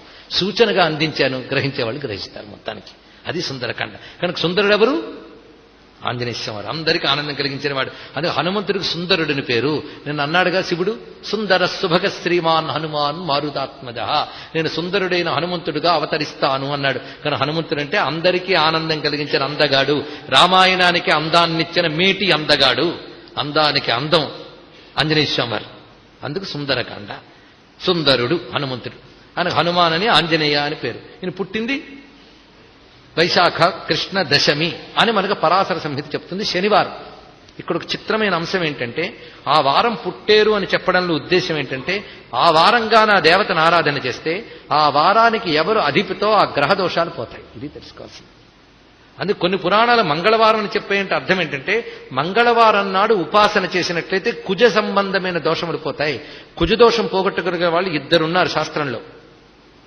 గణపతి, కుమారస్వామి. మూడోవాడు హనుమంతుడు. ఇక్కడ కూడా ముగ్గురికి ఎందుకు తత్వం సమన్వయం చూడండి. ఇక్కడ అందుకే మంగళవారం నాడు గణపతిని, సుబ్రహ్మణ్యుని, ఆంజనేయుని ముగ్గురిని కలిపి గాని ఎవరు ఒకరిని గాని ఆరాధించినా కుజదోషం పోతుంది. పైగా శని దోషం పోగొట్టగలిగే శక్తి ఎవరికీ లేదుటండి. ఒక్క రుద్ర తేజస్సుకు ఉన్నది. పైగా ఆ రుద్ర తేజస్సు కూడా 2 రూపాలతోనే కొట్టగలదట. ఒకటి హనుమద్రూపం, ఒకటి గణపతి. వీళ్ళిద్దరే ఎలాంటి శని దోషాన్నైనా తీసిపారేస్తారు. అందుకని ఏం నడుచునుందండి, ఈశనుందండి, ఏం బాధపడక్కర్లేదు. మన హృదయంలో గణపతి హనుమంతుడు ఉన్నాడో లేదో చూసుకోండి చాలు. ఒక చిన్న పరిష్కారం. ఆయన ఎర్రగా ఉంటాడు అంటే అర్థం అని సింధూరపు పూత అందుకే ఉన్నది. ఆ రంగు అది సింధూరపు వర్ణం అనేది. ఆ సింధూరపు పూత పూయడం ఒకటి స్వామికి ప్రత్యేకం చూపిస్తారు. దీనికి ఎవరో కథ చెప్తారండి. సీతమ్మ సింధూరం ఎందుకు పెట్టుకుందంటే రాముడికి ఇష్టమని, దాంతో ఒళ్ళంతా పూసేసుకున్నాడని. ఇలాంటి కోతి చేష్టలు స్వామి చేయడు. భక్తితో ఎవరో చెప్పుకుని ఉంటారు, సంతోషం. కానీ సింధూరం ఎప్పుడు పెట్టిందనే దానికి పురాణంలో ఒక అద్భుతమైన ఘట్టం చెప్తారు. హనుమంతుడు సామాన్యుడు కాడు, బ్రహ్మ విద్యావేత్త. సీతారామాంజనేయ సంవాదం అని వేదాంత గ్రంథం ఉంటుంది, మీకు తెలిసి ఉంటుంది. పైగా సీతారామాంజనేయులు ఆ సింహాసనంపై వేదాంత చర్చ చేస్తూ ఉంటారట. ఆ మూర్తిని ధ్యానిస్తే మనకు జ్ఞానం వస్తుందట. వైదేహీ సహితం సురద్రుమతలే హైమే మహామండపే మధ్యే పుష్పకమాసనే మణిమయే వీరాసనే సంస్థితం అగ్రే వాచయతి ప్రభంజన సుతే తత్వం మునిభ్య పరం వ్యాఖ్యాంతం భరతాధిభి పరివృతం రామం భజే శ్యామలం. శంకర భగవత్పాల్ వారు రామకర్ణామృతంలో వర్ణించిన అత్యద్భుతమైన శ్లోకం. రామచంద్రమూర్తి సీతా సహితుడై ఉన్నట్ట. హనుమంతుడు బ్రహ్మ విద్య చెప్తున్నట్ట. ఆయన చెప్తున్న బ్రహ్మ విద్యను వ్యాఖ్యానం చేస్తున్నట్ట రామచంద్రమూర్తి. రామతారక మంత్రానికి రాముడు ఎలా ఉంటాడో తెలుసా? రామతారక మంత్రమూర్తి జ్ఞానముద్ర పట్టుకుని ఉంటాడట. ఒక చెయ్యి జాను మీద పెట్టుకుని ఉంటాడట. అది రామతారక మంత్రమూర్తి స్వరూపం. అలా ఉండి హనుమంతుడు అగ్రే వాచయతి ప్రభంజన సుతే తత్వం మునిభ్య పరం వ్యాఖ్యాంతం. హనుమంతుడు బ్రహ్మ విద్యను తాదాత్మ్యంగా చెప్తూ ఉంటే హనుమంతుడు చెప్పినటువంటి వాక్యమును వ్యాఖ్యానం చేస్తూ వేదాంతాన్ని మునులకు బోధిస్తున్న రామచంద్రమూర్తిని వర్ణించారు ఇక్కడ. ఆ బ్రహ్మ విద్య చెప్పేటప్పుడు బ్రహ్మ విద్య దేవత ఉండాలి కదా. రాముడు బ్రహ్మము, అందులో సందేహం లేదు. బ్రహ్మ విద్య ఎవరు? సీతమ్మ. అది తెలుసుకోవాల్సింది. ఆవిడ పక్కన కూర్చుంది, బ్రహ్మ విద్యా దేవత. హనుమంతుడు బ్రహ్మ విద్యను చెప్తున్నట్ట. హనుమంతుడు బ్రహ్మ విద్య చెప్పడానికి ఆయనకి అర్హత శక్తి ఎలా వచ్చింది అంటే, పట్టాభిషేకం అయిన తర్వాత సీతమ్మ ముత్యాలమాలిస్తుంది. ముత్యాలమాలిచ్చి, ఇది పురాణంలో ఒక పురాణంలో చెప్తున్నాడు, దగ్గరికి రానాన్నా అని పిలుస్తుంది రండి. పిలిచి సింధూరం హనుమంతుడు నుదుట పెడుతుందిట. పెట్టి ఇప్పుడు చెప్పంటుందిటండి. బ్రహ్మ విద్యాది దేవత పెట్టిన సింధూరం వల్ల హనుమంతుడు బ్రహ్మ విద్యను అనర్గళంగా చెప్పగలిగట. అప్పుడు అంటాడు, ఆ తల్లి పెట్టిన సింధూరం వల్లనే నేను బ్రహ్మ విద్యా జ్ఞానాన్ని చెప్పగలిగాను కనుక నాకు అమ్మ అనుగ్రహం ఉన్నది. ఎవరైతే సింధూరంతో నన్ను పూజ చేస్తారో వాళ్ళని నేను తప్పకుండా అనుగ్రహిస్తాను అప్పటి నుంచి అన్నట్టు స్వామివారు. ఇది తెలుసుకోండి. అందుకే జ్ఞానప్రదాత సింధూరము ఇది చెప్తారు. అందుకే సింధూరపు పూత ఇద్దరికి కనబడుతుంది. మన దక్షిణాదిలో కాదు కానీ ఉత్తరాదిలో గణపతి సింధూరం పూత లేకుండా ఉండడు చూడండి ఎక్కడైనా. వీళ్ళిద్దరికీ సింధూరం పూత, వాళ్ళిద్దరి తత్వం ఒకటి. అది నేను ఇందుకు ఎత్తుకున్నది ఇక్కడ. ఆ సింధూరంగాని పూస్తే, పైగా శనివారం నాడు ఆంజనేయ స్వామి వారికి సింధూరంతో పూజ చేసి ఒక్క సింధూరం పెట్టుకోండి, ఏ శని ఏమీ చేయలేడు. పైగా తెల్ల జిల్లేడుతో హనుమంతుడి విగ్రహం తయారు చేసి అరటి తోటలో ఆంజనేయ స్వామి వారికి పూజ చేస్తే, సింధూరంతో పూజ చేసి ఆ సింధూరాన్ని ధారణ చేస్తే ఎలాంటి శని దోషమైనా పోతుంది. తెల్ల జిల్లేడుతో విగ్రహం అనేది ఇద్దరికే, ఒకటి గణపతికి, ఇంకోటి హనుమంతుడికి. ఇది కూడా నేను చెప్పిన తత్వములు సమన్వయించనండి. అందుకే ఆంజనేయ వైభవంకి వెళ్ళినప్పుడు ఎందరి దేవతల తత్వాలు కలిసి వస్తున్నాయో చూడండి ఇక్కడ. అది ఇందులో ఉన్నటువంటి మరొక అందమైనటువంటి విశేషం. కనుకనే సింధూరపు పూతతో మనం శనివారం నాడు ఆరాధన చేసుకుంటే చాలా మంచిది అనే విషయం తెలిస్తే ఎవరైనా ఆ పని చేసుకోవచ్చు. అలాగే నాగవల్లి దళములు, తమలపుటాకుల పూజ, ఇవి అందుకే శనివార ఆరాధనకి ఇది ప్రధానంగా చెప్తూ ఉంటారు. ఇది అయితే మరి చైత్ర పూర్ణిమ నాడు పుట్టారని కొందరు చెప్తున్నారు కదండి, దానికి ప్రమాణం ఉన్నది. కార్తీక మాసంలో పుట్టాడని మరొకటి ఉన్నది, అది ఎక్కువ మందికి తెలియదు కానీ అగస్త్య సంహిత అనే గ్రంథంలో ఉన్నది. దాని అర్థం ఏంటంటే, ఒక మహర్షికి అప్పుడు స్వామి సాక్షాత్కరించాడు, అది దాని యొక్క అర్థం. కానీ అంజనాదేవికి పుట్టింది మాత్రం ఇప్పుడే. మరి చైత్ర పూర్ణిమ నాడు అంటారు అంటే దీనికి అద్భుతమైన సమన్వయం పురాణ రహస్యవేత్తలు చేశారు. శాస్త్ర ప్రమాణంతోనే మనం చెప్తున్నాం. స్వామి పుట్టింది చైత్ర పూర్ణిమ నాడేటండి. కానీ ఆయన సూర్యుడి మీదకి ఎగిరిన తర్వాత ఇంద్రుడు వజ్రాయుధంతో కొడితే స్వామి నిశ్చేష్టుడి పడిపోతాడు. ఆ పడిపోయిన తర్వాత వాయుదేవుడు స్ట్రైక్ చేస్తాడు. ఆ తర్వాత మనం కథ ఘట్టం వివరించుకుంటాం. ఆ తర్వాత బ్రహ్మదేవుడు వచ్చి ఒక్కసారి ఎత్తుకుంటాటండి స్వామివారిని. మూర్ఛితుడై పడి నిశ్చేష్టుడైన బాలాంజనేయుణ్ణి బ్రహ్మదేవుడు ఎత్తుకుని చేత్తో నిమురుతాట. అప్పుడు కదలికి వస్తుందట. అంటే బ్రహ్మ తిరిగి ఆయన్ని ఉజ్జీవింపజేశాడు. కనుక చైత్ర పూర్ణిమ నాడు పుట్టిన దెబ్బతిన్న తర్వాత తిరిగి బ్రహ్మ చేతితో ఆయన కళ్ళు తెరిచిన రోజు వైశాఖ దశమి, బహుళ దశమి. అందుకే రెండింటిని చైత్ర పూర్ణిమ నాడు పుట్టి వైశాఖ బహుళ దశమి మళ్లీ కళ్ళు తెరిచాడు కనుక 2 జన్మతిథులు అన్వయించవచ్చు అని కొందరు పురాణవేత్తలు చెప్పింది సబబుగానే అనిపిస్తుంది కదా. ఇది ఇందులో ఉన్నటువంటి విషయం. కనుక రెండూ మనం అంగీకరించవచ్చు. అది సమన్వయించి పరస్పర విరుద్ధాన్ని మనం పరిహరించాలి. మొత్తానికి ఇప్పటి వరకు మనం చెప్పుకున్నది స్వామి యొక్క దివ్యమైన అంజనిపుత్ర పవనసుత. అక్కడికి మరి నామావో మరి పూర్తి కావాలి కదా, అవదు రేపు చూసుకుంది. ఈ నామా అనే మాటలో చాలా విశేషం ఉంది. పవనసుత నామ. నామ అంటే పేరు, పేరు గలవాడు. పేరు గలవాడు అంటే వాడికి మంచి పేరుందండి అంటాం లోకంలో. నామ అంటే ప్రఖ్యాతి చెందినవాడు, ఇది అర్థం అనమాట. ప్రఖ్యాతి చెందినవాడు అని ఒక అర్థము. ఇంకోటి నామ అంటే నామ శరీరుడు. హనుమంతుడు రామనామ శరీరంట. అది గొప్ప మాట అండి. నమా, ఈ మాట ఈ అర్థం చెప్పాలి అని ఎవరు చెప్పారో తెలుసా? హనుమాన్ చాలీసా రచించిన తులసీదాసే చెప్తాడు ఇక్కడ. ఇది అంగఫారి దిఖరాయేవు రోమ రోమ మే రామ్ తబతే పాయేవు పవనసుత సుందర నామానాం అన్నారు ఇక్కడ. హనుమలో ప్రతి రోమకూపం నుంచి రామనామం వినబడుతుంది. అంత రామ రామ రామ రామమయం హనుమంతుడు. శ్వాసలో రామం, రోమంలో రామం, రోమ రోమే రామనామం అన్నట్టుగా హనుమంతుడు రామనామ ఆకృతిట. రామనామమే అనుబణువున హనుమంతుడు చుట్టూ కాంతి ప్రవాహంలో ఉంటుంది రామనామం. అది ఆయన నుంచి వెలువడుతున్నది. అందుకే నామా అంటే రామనామ స్వరూపుడు. ఆంజనేయుడు అంటేనే రామనామ స్వరూపుడు. ఇది ఒక అర్థం. ఇంకొక అర్థం ఏంటి? పేరు పొందినవాడు. ఇదొకటి అర్థం. ఏమిటయ్యా పేరు అంటే, హనుమంతుడి పేరంటే చాలు మన పాపాలు పోతాయన్న పేరు ఆయనది. తెలుసుకోండి.